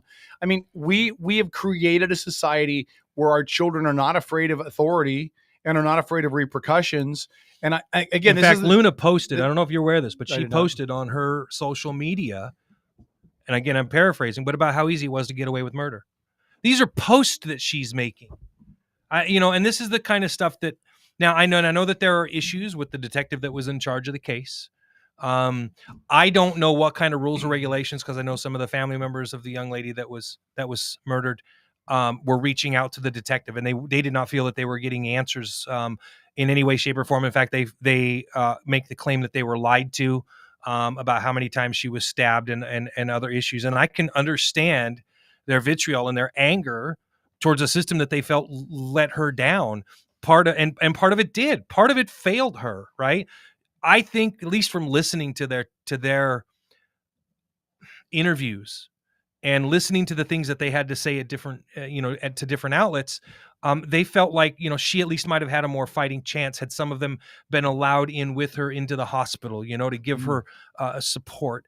Had her daughter been allowed in there, she was a new mom, and then the point was made in the chat room, like, what kind of parents whose daughter has done something like this let her out of the house to go get pregnant? Well, I mean, that's pretty obvious to me. She did that so that she felt, well, courts are going to go easy on me if I'm pregnant. Mm-hmm. They're not going to put me in jail while I'm pregnant. And I think that kind of goes without saying. And what was that girl's name that just did that and got pregnant? And she was from, took billions of dollars and stuff like that. I can't remember. Oh, yeah. Elizabeth Holmes. Oh, Holmes. Yeah. Yeah. But, and from what I understood, I was talking to a gentleman today that was following, and he said that part of the defense was kind of like the Kyle Rittenhouse defense, right? Brought a knife to a fist fight. And that there's the feeling that showed intent. Well, that's a rational legal argument to be made. Yeah. I supported it from the defense's point of view in the Kyle Rittenhouse case. I don't know, because I wasn't in court and didn't get to hear the arguments. I don't know that I could support that argument with regards to this, because you had an unarmed person. But on the same side, could the argument be made that initially she was an aggressor because they went to the girl's house? So, and I don't know, those are tough questions to answer, but I think the courts did. They found her guilty. The only reason I don't agree with the self-defense argument at all on this claim is because this was not an accidental get together for a fight. They knew, just like we did when we were in high school, you're going to throw down. Mm-hmm. Everybody gathers around. You're going to throw down. This was not. I threw down once. I got my block knocked off. This was high school immaturity. We're going to throw down. We're going to fight, right? And God, man, let's be honest. One kid did not fight fair. That's what it is. I think that's a fair assessment. One kid did not fight fair. I watched. Listen, and I'm bringing this up because I want to talk about. There's codes out there, right? I was listening to a Dateline NBC podcast yesterday because I do that a lot when I work, so I have some noise in the background. But there was a murder and it was a gangbanger, and he killed this pregnant girl for a friend of his. But he had no honor in that. There was honor in killing other gangbangers, but there was not an honor in killing a pregnant woman. And that honor carried through. So even the idea that this is necessarily a young person thing, mm-hmm. or a gang thing or an mm-hmm. ethnic thing, none of that is true. This was one kid who, for whatever reason, thought, I'm not going to have any honor. There's no integrity. I'm not going to lose. I'm going to destroy a human being. And I think having her boyfriend there and her stepdad there probably provided her with that. Yeah. Provided her with that comfort she needed to have this thought process that, as you put it, I can fight this fight without the honor and have this knife. And, and it sounded like there was a massive amount from this whole family, from the whole entire Luna family, mm-hmm. to basically snub their nose at the process, at the victim's family. All of her and all of her friends are around her. There's video of her, if I'm understanding correctly, of her smiling and sticking her tongue out when she was in a vehicle and she drove by them, because they hold vigils out in front of the Luna household as a way of reminding them, you took a life from us. And from every indication, those vigils have been peaceful, boisterous, but peaceful. You know what? They have the right to free speech, man. They can say whatever they want as long as they're doing it on public property. I don't blame them for that. I think that's actually an amazing thing to do. What a way to take your pain and your suffering and your anguish and focus it. Laura said in the chat that Lola taunted her 12 times, telling her to hit her before she hit her. So if you're telling her, hit me, hit me, hit me, hit me, it's not self-defense. That's not self-defense. I agree. Yeah. I've just stayed away from talking about those specifics because I wasn't there and I didn't see the video, so I don't really know that. The video is... I don't have any reason to believe she's lying, though. Yeah. She's probably telling the truth because it's all on video, right? Watch the video, yeah. And I want to say this, too, and I want to... hold on, I got to find her. I missed her name because I have the memory of an onion. It's okay, Kevin. I forgive you. You're a dude. Oh, Cheryl. Listen, Cheryl. Yeah. I cannot imagine what you're going through. I'm not even going to pretend. The prospect of losing a child is heartbreaking and scary and painful and awful, and I am so sorry. And I don't imagine there is anything that I or we could do for you. But if we can get the word out about your nonprofit or whatever you're doing, if we can support you in... And have you come on and talk about it. Have you come on and talk about it. If we can get help spread the word about vigils or memorials or stuff you're doing in the community. If there's anything that we can do at any time, I ask you to reach out to me. This is our community, all of us. And we absolutely will do everything that we can for anybody in the community. It was very similar to what we did for Amina Kosa-Bowman and her family when that tragic event took place. So yeah, we're all about it. So when Kevin says that we're more than happy to do that kind of stuff, we're absolutely more than happy to do that kind of stuff. It's sad. It's and listen, here's the deal, right? 2 families are losing their daughters. Yeah. I mean, honestly, it's not the same, right? I'm not equivocating the two. Right. I mean, obviously, Lola is going away for a very long time, and I'm going to mess up her name, so I'm going to say it again. I'm sorry, I'm really bad with names. But Sayana, thank you, is gone, right? These are 2 families that are losing somebody at different levels in different ways. And that's tragic for everybody. That's tragic for our community. It's tragic to their families. It's tragic for Sayana's child. Yeah, the baby. It's just tragic all the way around. My hope is, as much as the adults are involved, my hope is the students and friends who knew these girls are involved. And they're working to help reinforce change among their peers, because that's where this has to start. They're going to have to help each other get through this and get better and do a better job than we've obviously done. And I pray to God. I pray to God.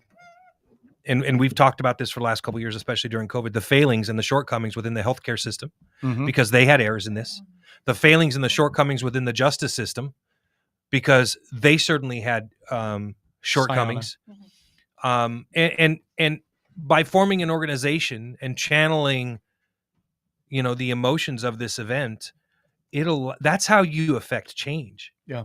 You really can. You can affect change by being vocal. And it sounds like that's kind of the thought process here that they're putting forth. I know they've got a couple of Facebook pages, or maybe it's one Facebook page and this organization they're setting up. And you know what? I also haven't heard anybody really kind of out here like shirking any responsibility either. Like I said, in the 3 hours of interviews I listened to, none of them or they all kind of acknowledged, right? Like their own shortcomings. They're all saying, we wish we'd have done this different. We wish we'd have done that different. There's not just like this feeling of guilt going around. Like they you can tell that they've really taken it personal. And now that they really want to make a difference. And that, to me, that's what it's all about, man. And it has to be. Holly said in chat, oh my God. Holly, I adore you being a part of the show, but I'm not defending Luna at all, but I do have the benefit of objectivity because it's not personal. But if you knew your kid who you love regardless of what they have done is likely going to prison long term. Do you keep them on lockdown or let them live a little? I'm not saying it's fair, but I can see that perspective too. That's probably part of the problem. Yeah. I mean, let's be honest. There is a repercussion to actions. It's one thing I've struggled to teach my kids. What you do has actions. If she was allowed to live a little after she stabbed a girl to death, then that means she probably got off on a lot of other stuff she got in trouble for that she should, I'm guessing, but just based on what you would think. No, she shouldn't have been able to live a little. If she was on house arrest, she should have been on house arrest. And she should have been held accountable to that by her parents, by the family, by the cops, by the county, whomever. But no, you don't. You killed somebody. I know you're going to jail. Why don't you just go out, get your thing on, and go hang out with your friends. Yeah, go to the fair, go party, go do what you want. I don't agree with it. I'm not knocking the parents, right? It's got to be hell for them too. Now I know there's a lot of comments and chats about whatever they're doing or whatever they've allowed her to do or any of that stuff. I get that, but it's got to be hell because they know that their daughter's going to prison for a very long time, and they are absorbing, whether you see it or not, some accountability on that. They feel responsible, I'm sure. But God, how do you do that? My child would be lucky if they lived. My child would be lucky if they lived when they got home. They wouldn't be out partying with friends. They certainly wouldn't be. They wouldn't be at the fair. They wouldn't be out having fun. They'd be doing something constructive for their community. They'd be volunteering from home. Volunteering, mine would be hogtied in the basement. Yeah, I was gonna say mine probably wouldn't come home. Mine would because look they know forward to I prison. would be harsher sentence. Yeah, well, no, but I'm sure she had to go there as part of the terms of her release. Right, because and let's be honest, why was she released? I mean, that's another question. Paid bail. No, yeah. But why is there bail? I mean, this is again part of the minor. And that's our system of justice. But this is part of the thing I talked about before. Our elected representatives have gone so far in not holding anybody accountable that now we're going to give bond to somebody that killed somebody. And I would say, listen, this is premeditated. She had the gun. She had the knife. That's part of the family's feeling. Why they felt that the first degree murder charge was. She hid it behind her back. That tells me premeditation, right? Right. Well, I don't.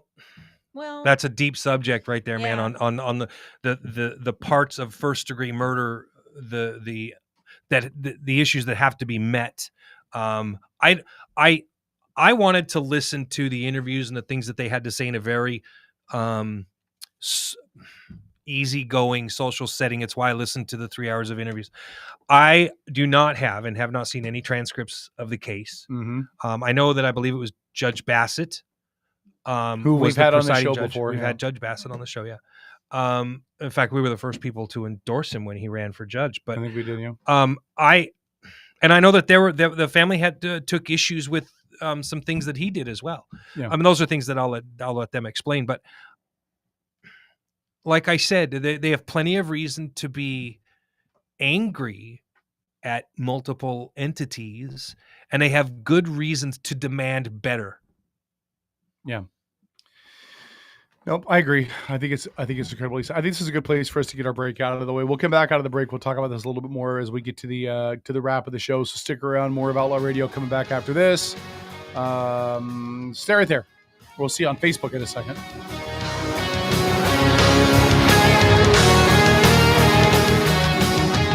This is the Outlaw Radio Network.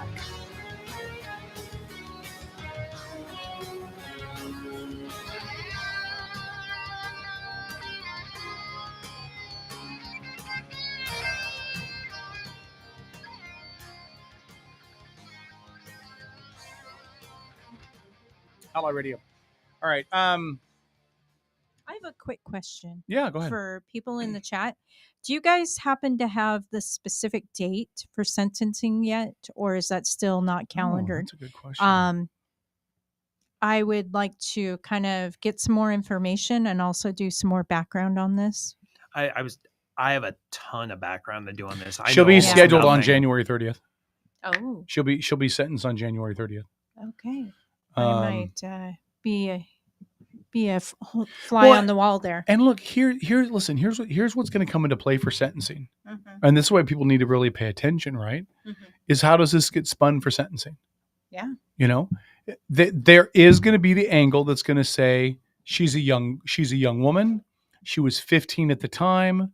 She was not fully aware of her actions or what those would do. That's how they're going to I'm not saying I agree before the people in the chat jump on me, but I'm saying this is how it's going to get sold to the judge. And the other side is going to say she knew full well what she was doing. She had the knife and she had it concealed. This was planned. This was not a surprise. And it'll be interesting to see how this plays out. Now, it's going to go before Bassett. Mm-hmm. I believe, I'm not knocking Jeffrey Bassett at all. Again, we've had him on the show. I like the guy, but I believe he'll be a little more progressive in his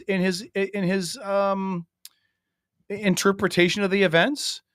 I wouldn't be surprised if she got a little lighter of a sentence than I think some people think she should get. I'm not basing on that. I'm certainly not a legal expert, although I play one on the radio. But I would not be surprised if she got a little bit of a lighter sentence because of her age, because of the fact that the other girl showed up at her house with an intent to fight. Mm-hmm. Now, I'm not excusing anything, right? I'm not at all.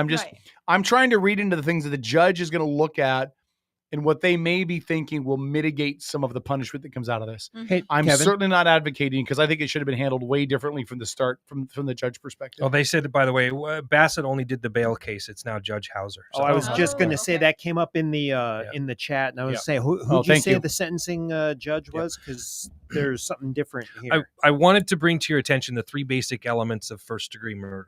Okay. Willfulness, deliberation, and premeditation. Willfulness refers to a person's intent. The person had the intent to end a human life. Okay, hold that thought. Would you agree that this meets the willfulness intent when she stabbed her 24 times? Well, keep in mind I went to law school. Yes. So I would say it's debatable. Okay. I could see that it could go either way. This 24 stabbing certainly goes beyond self-defense. Hold on, we come back from break.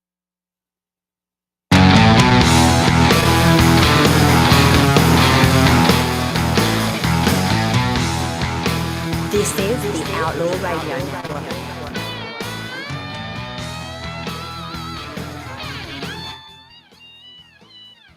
All right, Outlaw Radio.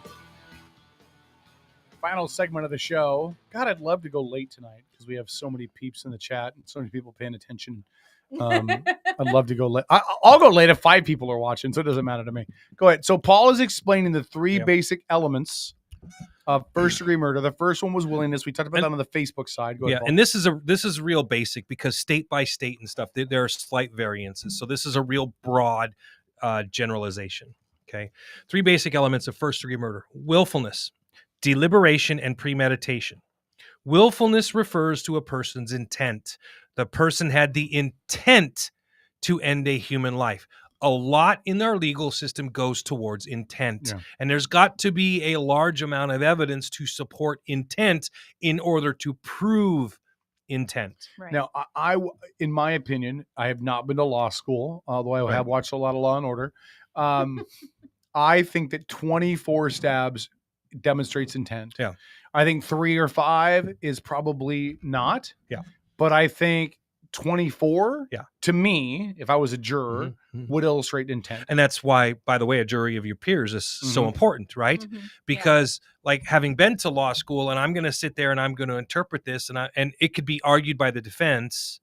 And again, I don't know what arguments were or were not presented, but I'm just saying it could be argued by the defense. Well, they were in a fight. There was adrenaline. And so there wasn't even a conscious recognition of how many times she had stabbed. It was a relatively small knife, I think 6 or 7 inch folding pocket knife. I think deliberation, which is what you're going to talk about next, is where the big question would be for me, where I wouldn't know. Deliberation and premeditation refer to having enough time to plan the act and second guess the act. Now, to me, that one actually, she brought the knife out with her. So that's one, while I could understand you questioning it, to me, that one's more clear than the first one because she brought the knife with her. So that was enough. She had time to pick up the knife, think about it, go, do I really want to do this? And so to me, that second one gives more weight to the first degree murder than the first one. Yeah, if I'm not mistaken, they had already agreed there was going to be a conflict. Correct. Okay. Yeah. Then, See, to me, it's flip-flopped. Yeah, me too. To me, in the heat of the moment, when your adrenaline is up, you know, you don't allow yourself the opportunity. Remember the thing talked about second guess. You decide it, then you have the opportunity to second guess it. I don't think she had the opportunity to second guess it, because I don't think second guessing is about having the time to do it. I think it's about having the emotional break in which to do it.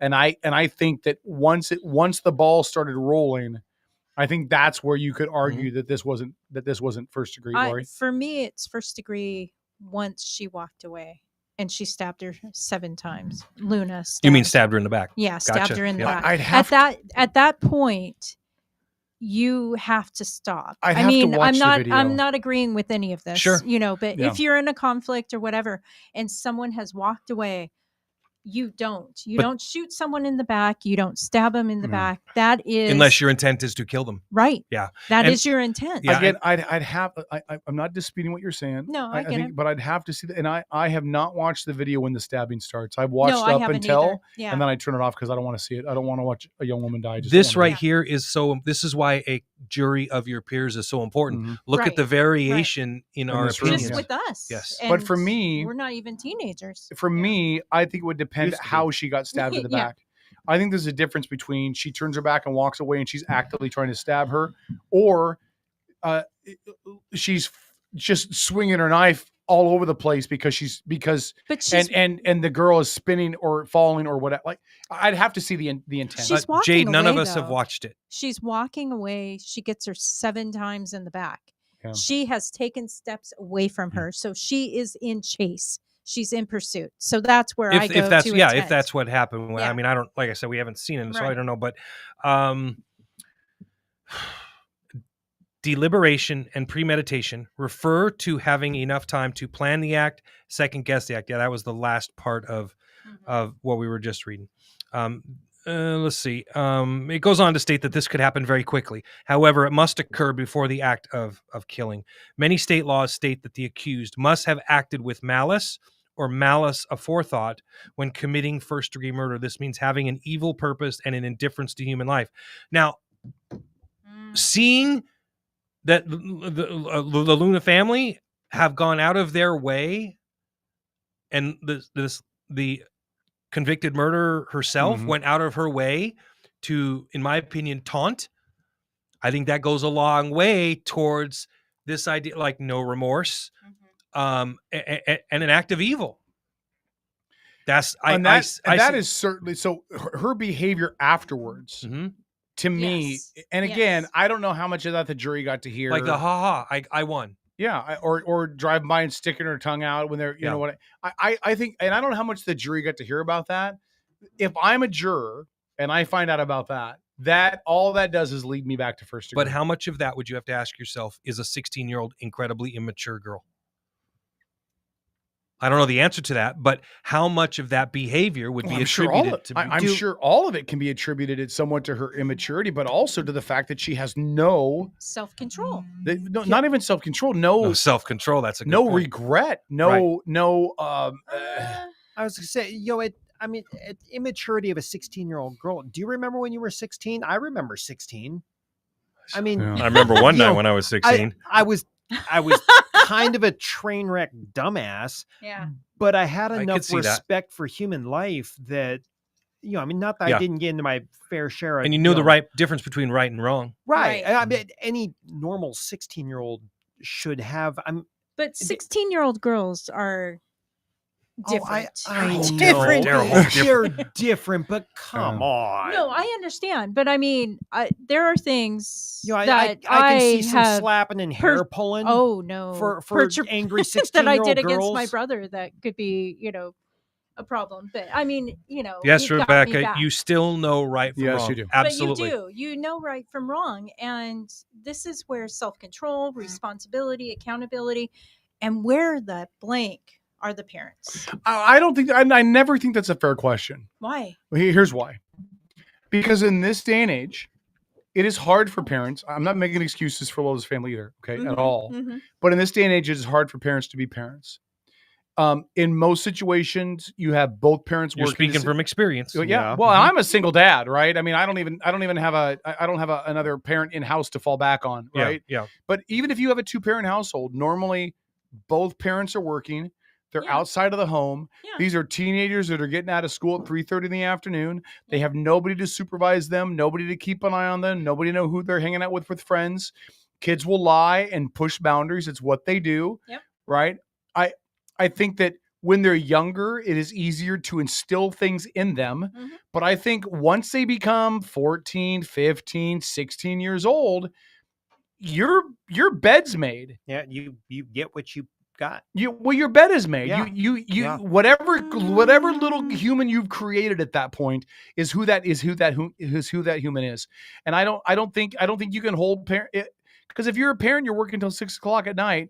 I agree. You gotta hope that what you taught them when they were 6, 7, 8, 9, 10 years old has carried over to when they're 15, 16, 17 years old. Right. But you also have other ways to check in. You have other boundaries that you've placed. Listen. Hey, Bremerton I was High a single School. parent to 4 sons. So Bremerton High School does not allow access to Facebook and Insta on their laptops. But students have figured out ways to get around the FTP. I mean, when students want to F off, when they want to break the rules, when they want to sneak out, when they want to do stuff they're not supposed to do, they're a little more creative than their parents are. I hate to break it to you. No, I understand that, but that's where the parents should be showing screenshots and saying, why is your IT person not doing their job or whatever?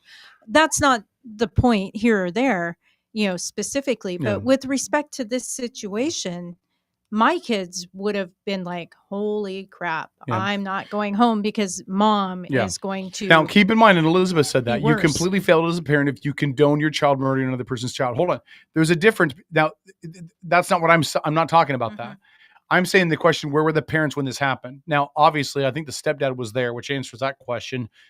Fail. But if you condone it, if you support it, if you celebrate it, you're doing it wrong. I mean, you're doing it wrong. So I'll bring up 2 things. So she was convicted of 2nd-degree murder. Yes. One, I want to ask you guys if that was the right conviction, and she was not convicted of 1st-degree murder. And the other thing is that the family is looking to explore the possibility of pushing for a law to prevent people from filming crimes and not intervening. Oh. Amen. Right. And so there are several states that have already done that. So which puts us in the really cool position of what? Knowing personally a lot of these state lawmakers, the very people that we can introduce the family to, bring them in, sit down and have a conversation about it, because we've already got them talking about across the aisle kind of legislation already. AM, we're going to wrap with you now. Let's stay on Facebook for just a few more minutes. There's some good comments in chat. I don't want to get away from this too quick. So stick around. Outlaw Radio Network. For those of you on AM, we're back Sunday night, 8 p.m. right here on Mega Talk.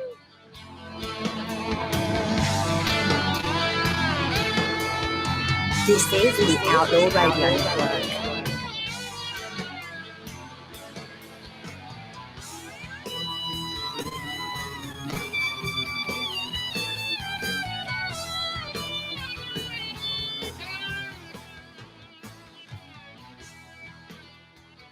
All right, Outlaw Radio. Laura said they sold their house to support it. I have a hard time with that, Laura. The benchmark of our society is that you, even if you're guilty of sin, you still get a defense provided for you, and you need to make sure that you get the best legal defense provided for you. So I don't have an issue with them selling the house to provide a legal defense for their kid. I think they should. I think the one thing we've seen out of our court systems, right or wrong, is that the court system, Paul may disagree with me on this, the court system does not do a very good job of being blind when it comes to race, in terms of when no, I agree with you, and I've talked about that over the years. People of color and minorities are sentenced, and so I don't, especially for lesser crimes. Once they're in the system, it's impossible to get out. Yeah, and I don't want her. I don't want her getting off. I mean, it's on video, it's without debate. I don't even think it was ever disputed during the court process that she did it. It was why she did it, right? So they they sold the house to bail her out or whatever they did. I think it's part of what you do. How they let her behave when she was out, how they've carried themselves since the charges were filed. I think all that is fair game. I think you'd be pissed off about that all day long. But you were saying that our legal system doesn't do well for minorities and persons of color. does not. And I agree with you. It also doesn't do well for people who don't have means. So if you don't own a house to sell to pay for your legal, well, I guess we're getting corrected in chat that they sold the house to get her bailed out, right? And then a family member and her dad in Texas paid the legal bills. And it's important to remember in Washington State, if your bail set at $100,000, you're not writing a check for $100,000. You're usually paying 10% of that, but you're putting the house up for collateral. And there's a lot of stuff that goes into it, which is why bail bondsmen can end up with so much cool stuff. Yeah. Well, I'm just saying that in most cases, if you don't have money to mount a good legal defense and you're just going with a public defender, you're hosed. I totally agree. It's part of my issue with the system. Yeah. People are saying she should not have been able to be out and then have a baby. Well, yeah, I would agree with you. I would have interesting questions with the guy that decided that was a good idea to do that with her too. Like, what was he thinking? And why would her parents know what he was thinking? He was thinking that she wouldn't get sentenced, and why would her parents? Again, I'm not making excuses for the parents in regards to the behavior that she exhibited once she got out. The fact that they had her out on a loose rope, on a loose chain to go do whatever she wanted to do. I agree with you. That it sounds like the pregnancy was certainly a calculated decision to help in her defense. I'm not sticking up for any of that.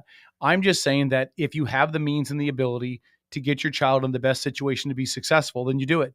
And if you look at the research, if you can be out on bail, able to meet consistently with your defense team and do it not from jail, it normally works better for defendants than it does if you're stuck in a jail trying to do all your work there.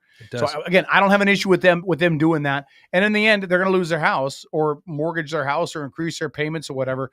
So I don't know, but everything else, questionable. Yeah. Everything else. Do we think that possibly the defense attorney thought it might be a good idea? That would be such a breach of etiquette, man. It would be ethics violation for sure. But I mean, we've seen it. We've seen it a lot. From women who are facing the stiff end of the justice system, getting pregnant intentionally, so that way they can, have an excuse for the judge to be lenient. And I mean, Vili Fulau, hello, So it's challenging for sure. It's discouraging for sure. I think the part that sickens me the most about the whole thing, right? I mean, outside of the fact that a young mom is not ever going to come home to her kid, right? Like that's heartbreaking. I think the thing that is most sad after that is the huge amount of disrespect it appears that the defendant and her family gave in response to the situation. Because that's we're on Facebook only now, right, Dennis? We are. That is literally, you can swear if you want. That is literally shitting on a human life. Yeah. You know what I mean? I mean, it would be one thing if she came out at a press conference and said, I feel so awful. She doesn't have to blow her cover for her defense. I feel so awful. It was so hard. I'm sorry that it went down that way, blah, blah, blah, blah, blah. That would have been different. But to actively come out and act like it's no big deal. It's another Tuesday. Everything's kosher. Everything's cool. I'm a badass. That is probably outside of just the loss of a life, the most disturbing thing to me in the whole process. I know Lori had asked when I asked the question before we went to break, if not being convicted of first-degree murder, but being convicted of second-degree murder was appropriate. And Lori had asked, she'd said, well, what does it say in Washington? What's the Washington state law about second degree murder? And it's very simple, very straightforward. Second degree murder is the crime where a person intentionally kills someone else. Unlike with first degree murder, the crime does not require the offender act with premeditation. To me, that's exactly the appropriate. Yeah, it's very simple. You killed somebody. Yeah. On purpose. Without meditation. Without premeditation. Without us proving premeditation. Right. Because it it is not an easy proof. Right.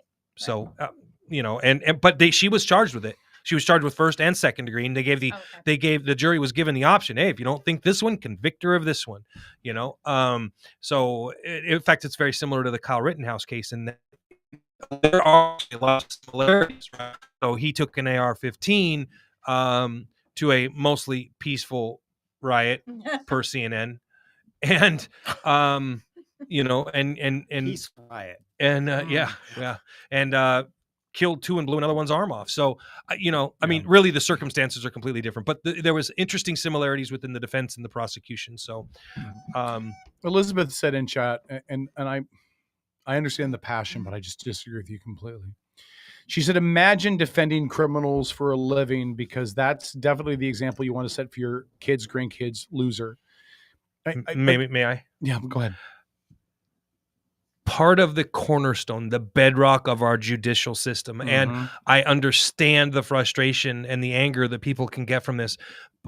And this is part of why you'll hear us frequently talk about reforms that need to be made within the justice system, that everybody deserves the best effort from their defense attorney, even if they're guilty. Now, there are things that a defense attorney will do, and they will say that in essence is code when they're in the middle of a trial that's telling the judge and the prosecuting attorneys, hey man, I have to defend my client, but I know he's guilty. There are things they will do and say that will send that message, but everybody still deserves a defense, right? Yeah. So we have to, the whole point of the system is we have to take our personal emotion out of the equation. Right. It's not what we know, it's what we can prove. Right. Well, and innocent until proven guilty. Right. In due process. Even when you're filmed. And then an attorney takes an oath to defend their client to the best of their ability. Like a doctor. Just like a doctor or a military man or woman. I mean, you take an oath. I would just ask to do your best. Yeah, I would just ask that we don't vilify defense attorneys because they were defending somebody that you hated, because they're doing their part within the system. And I'll say this, if we look at just overall in the judicial system, if we look at the scale of punishment to minority offenders as opposed to white offenders, if we look at the numbers of minority offenders sentenced to the death row as opposed to white offenders, if we look at the length of prison terms, minorities versus white, there is a preponderance I hate of it when a difference. You bring this up, but you're right. But there's a preponderance of a difference, and the reason for that is because in most cases, the percentage of public defenders representing minorities are higher than the amount of public defenders representing whites. Whites are getting a better defense, which helps mediate their case. People talk about how our justice system is multiple tiered, etc. To me, it's simply two tiered. Mm-hmm. There's those who have money and those who don't. Yeah. Correct. And I hate that. It's one thing I hate about our system. Tara Simmons is a great person to talk to about that. In fact, we'll introduce you if you like, if you haven't already met her. She'd be the perfect person to push that legislation forward too. She would. We could make all of that happen with the other party's support, because we've got people here that we know. And anyway, I would say this, and I know that there's a lot of accusations in the room being made against the attorney, that he made up lies, etc. I don't know specifics of that. I'm not even sticking up for him personally because I don't know. I just want to caution all of you that this case is huge for you guys, and you have a huge amount of loss. And I totally get it. And it sucks, and it's awful, and it's horrible, and it's a nightmare nobody ever wants to go through.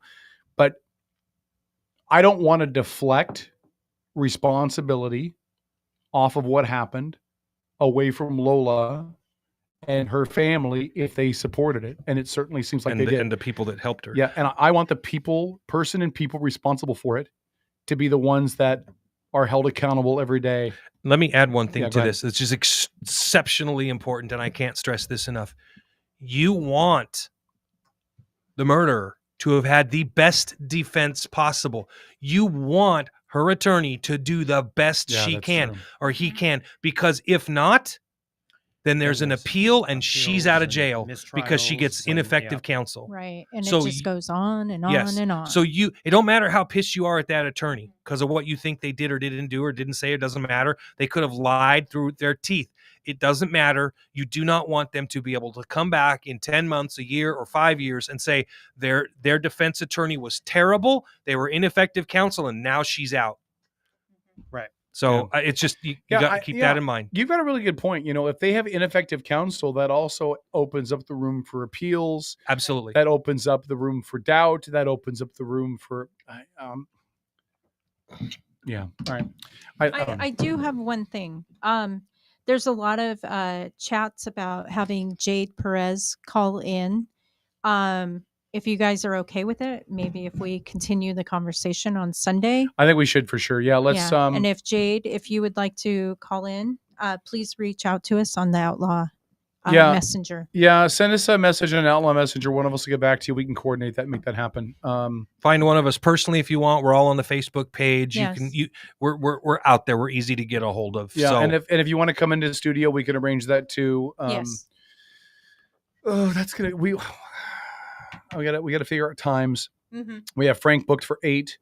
We could move the national hour to 10, and then do it at 9, maybe. I'm Yeah, thinking because this keep in mind we actually would broadcast be across the country. relevant for the Yeah. national hour. I think it really would be do. too, especially I really do. We'll talk about it. Yeah. My only question with it is because it's such a local story, and we'll talk about it. a local figure it out. story with wide-ranging implications. Kind of like Romeo and Juliet. I know that's a bad analogy, but Yeah, I was like, what? everybody knows the story. They've seen it happen in their locality. Oh, I see what you're saying. Yeah. And listen, this has happened. Jesus, guys, listen. The amount of our youth that we're losing Yeah. to violence, it doesn't need to happen. Yeah. And I'm not just singling out gun violence, right? Because guns are not the issue. I really believe that guns are not the problem. People who don't know, Mhm. people who shouldn't have guns are the problem. But the amount of our kids that we're losing, Mhm. the amount of kids being lost in the streets of Chicago every single day that the news ignores, doesn't talk about. Mhm. The kids that are losing it in fights at their high schools, after school, and it's horrible. Yeah. It's absolutely horrible. And I don't know how you feel. Like, we talk all day on this show. Well, here's how you fix the immigration debate, or here's how you fix the abortion discussion, or here's how you fix this, or we got all kinds of I'm going to swear, all kinds of fucking solutions to everything. I don't got a solution for this. I don't know how you fixed it. I don't know what you do. It starts at home. But it can't start at home. It has to start But at it home. can't. That's the problem. The problem is we are no longer 1950s Leave It to Beaver, where mom can stay home all day and raise the kids. No, you're right, but it still has to start there. Starts at home. It starts in society. It You know, starts it- in the friend group. It starts at school. It Yeah, starts this everywhere. isn't a big picture solution. Yeah, it shouldn't it's be a big tolerated. picture problem, Yeah. but it's a small picture solution. And I'm not advocating for more government control or government Oh, interference. God, I'm not please. advocating for any of that. I'm just saying, I can come up with solutions to everything that kills us politically. Yeah. Yeah. But I don't have a fix for this. It- And It Ariel said it starts with everyone. It certainly does. Yeah. But God bless it, man. I don't. It has to start at home, It's where so- and people have to you got to give up your ego and just love your neighbor. Love the people you're around, and if you don't, keep it to yourself. Go find a different group. I'm an asshole, right? me too. I'm a consummate asshole. I really am. I'm totally cool with it. I make inappropriate jokes. I leave this show in a great mood every week. I'm not going to leave the show in a good mood this week. This is discouraging and sad and depressing that there's a young mom that's not going to be home in our community. Yeah. And what makes it even harder is that we don't have a fix. This isn't like a kid that got hit by a car at an unmarked intersection and we know we can fix it. Well, we just need to mark the intersection, put up some lights. That's an easy fix. Yeah. You can't fix this that way. Nope. No. Well, and I'll point out the person they're talking about, Jade, posted herself this summer. All the crime that's been happening ever since Sienna passed is scaring the shit out of me. Bremerton is going downhill so bad. My hometown no longer feels safe. I think that's a really incredibly relevant set of feelings. Yeah. Yeah, It really is. That's why I moved out of Bremerton. It's part of the reason I moved out of Bremerton. Because I used to live. And we've right talked downtown. a lot on this show where that kind of stuff comes from and why it's there and why we're now dealing with it. But that's another topic for another day. And You I don't have to blame it on me. Jeez. No, Just because I moved here from Seattle. and I think You brought it with you. I here's what did. here's what I'll do before we wrap the show. I'm going to send a message to Greg Wheeler, Mayor of Bremerton, Oh, good one. because I think it's a pertinent. I think this Mhm. specifically, not about the case itself. I'm sure he can't Right. talk about that as the mayor, and there's a risk of interference and all that kind of stuff. But what is the city doing Yeah. to What help is- make the streets safe for our kids, to cut down on some of this stuff? What can the city do? I'm going to reach out to Tara Simmons about this as well. What can the legislature do, or what should they do? And Dan Griffey. I'll reach out to Dan Griffey as well and ask him the same question. You know, what are the options? Michelle Caldier. She won't come on the show. She loves my calves. Listen, it's what are the She ways was spotted in Hawaii. was she? Oh, I know. I saw pictures. I have her on my She was at Facebook Pearl page. Harbor. Yeah. She can't. Amazingly, she could point at the Pacific Northwest on a little map that she's standing Oh, I saw on, that. but she can't see subtitles on TV. Yeah, And I'm she not- needs a hold seeing on. eye dog. I'm not. I'm going to leave it alone. Dennis. I'm not going to pick on her eyesight thing. I have heard people that I trust say it's a real issue. I have heard people that I trust say that it's a little bit of an issue, and she's making a big deal out of it for the cameras. I don't know what the truth is. I'm just telling you what people I trust on both sides have told me. I'm going to err on the side that she's not that unethical, and that her medical stuff really is honest and serious. And I pray for her. I hope that she finds a remedy for it and she's better. But she won't come on the show to talk about anything. But I think these are really valid questions, right? You know, what do we do to end the cycles in this city, specifically Bremerton? I'm going to rant. I talked about this before. This city and this county have been going backwards since I got here in 95. This is not, listen, when I moved here in 95, I worked, one of the first jobs I had was at the 7-Eleven downtown at 6th and Park. And there were prostitutes that just walked around outside.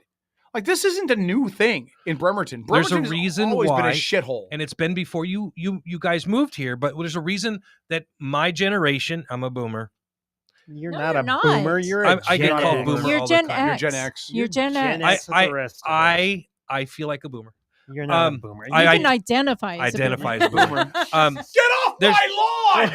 There is a reason why everybody, since I was a little kid, has called it Kidnap County, because there's a lack of accountability on so many levels. It's been Kidnap County since I moved here in Yep. '88. Yep. And see, that's a term I just heard for Yeah. the Really? first time Mhm. last week. Oh. Yeah. It's very again, it's very, very true. You can see the video that I posted a few years ago of county deputies going to my sister's house and refusing to show a warrant. They were asked 27 times. And that's on there. It's posted. It's public. And so, I am a big supporter of law enforcement. I am not a supporter of poor law enforcement. Yeah. I'm not a supporter of corrupt law enforcement. I'm not accusing anybody of being corrupt. I'm simply saying that they need to be able to look at themselves, just like the hospital staff and others, and they need to say, we can do better. And with participation from the public and people like us, listen, we're the only people here, and you guys could tell, I'm sure, by the article that was written, right? We're the only people here that attempts to hold anybody in this county accountable for their shit performance, Amen. because it matters to us. Amen. It doesn't matter to a reporter who makes $5,000 a month and works for the Sun and picks his nose half the time. That guy don't give a damn about you. Yep. He just collects a paycheck. Yeah. And here's the other thing too that I'll say is that there is still an old boys network in this county.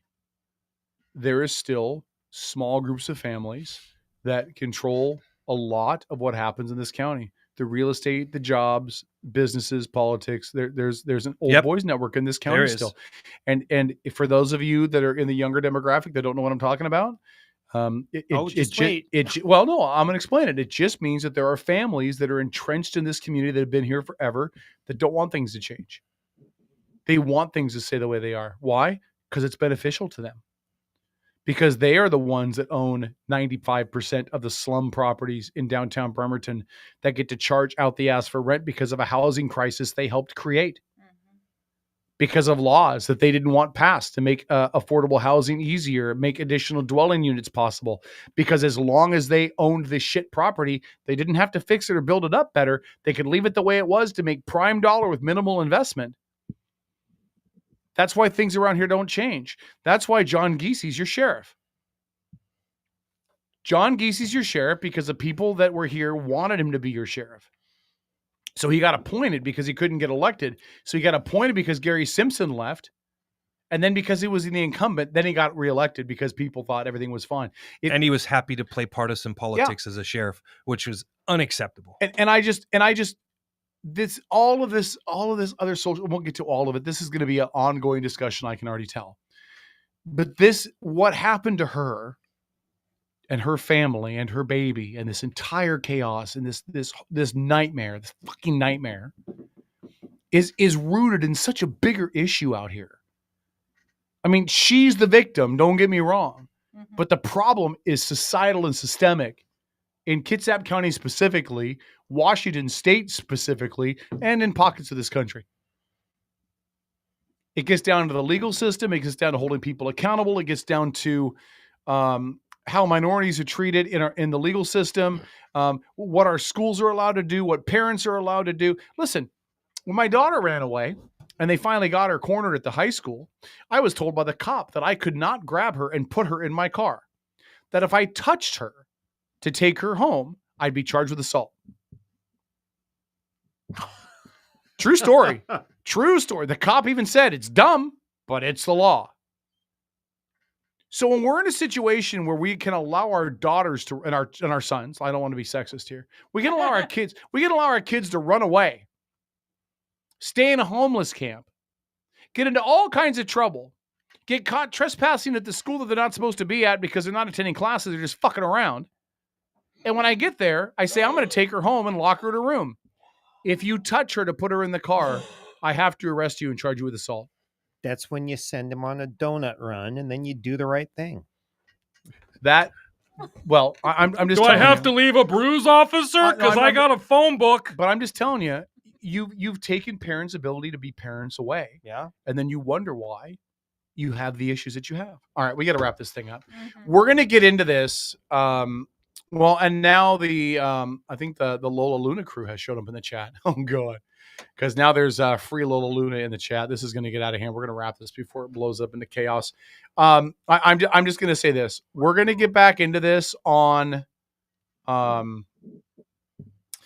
on. Robert Parker says, I still want to know where the murder of Sarah Burke and Melanie Brandon is.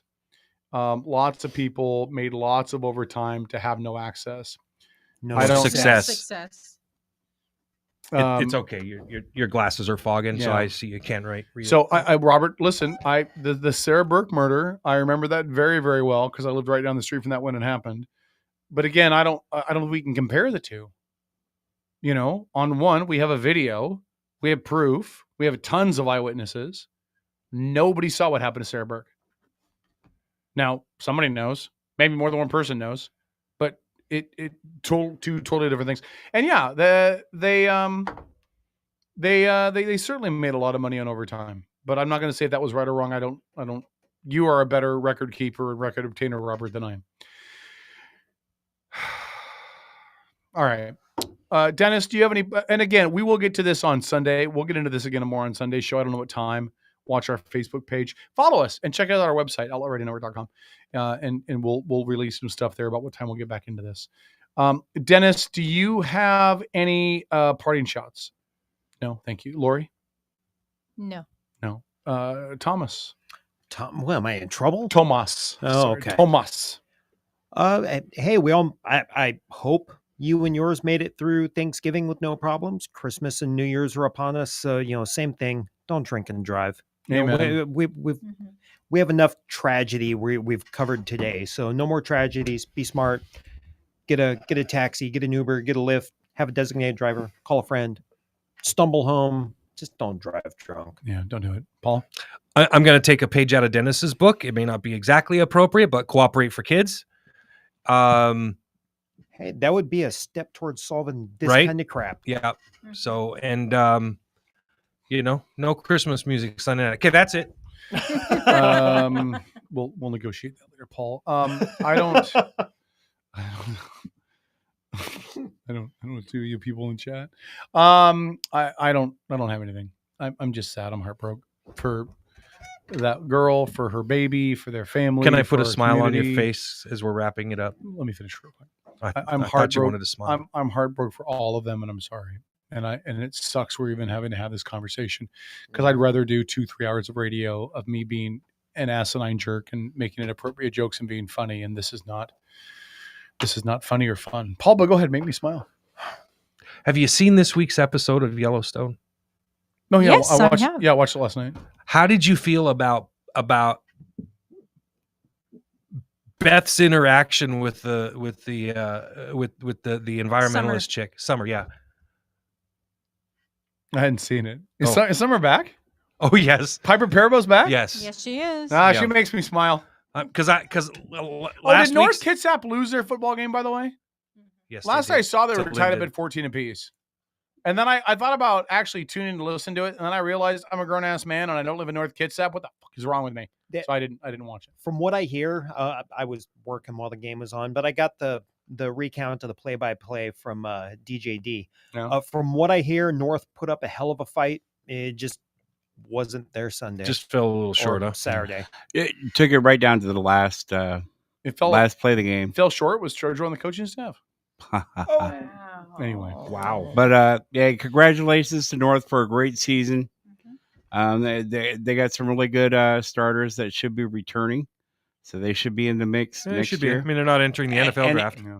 And if not, I think we should just take Linden and put them in Canadian high school football league.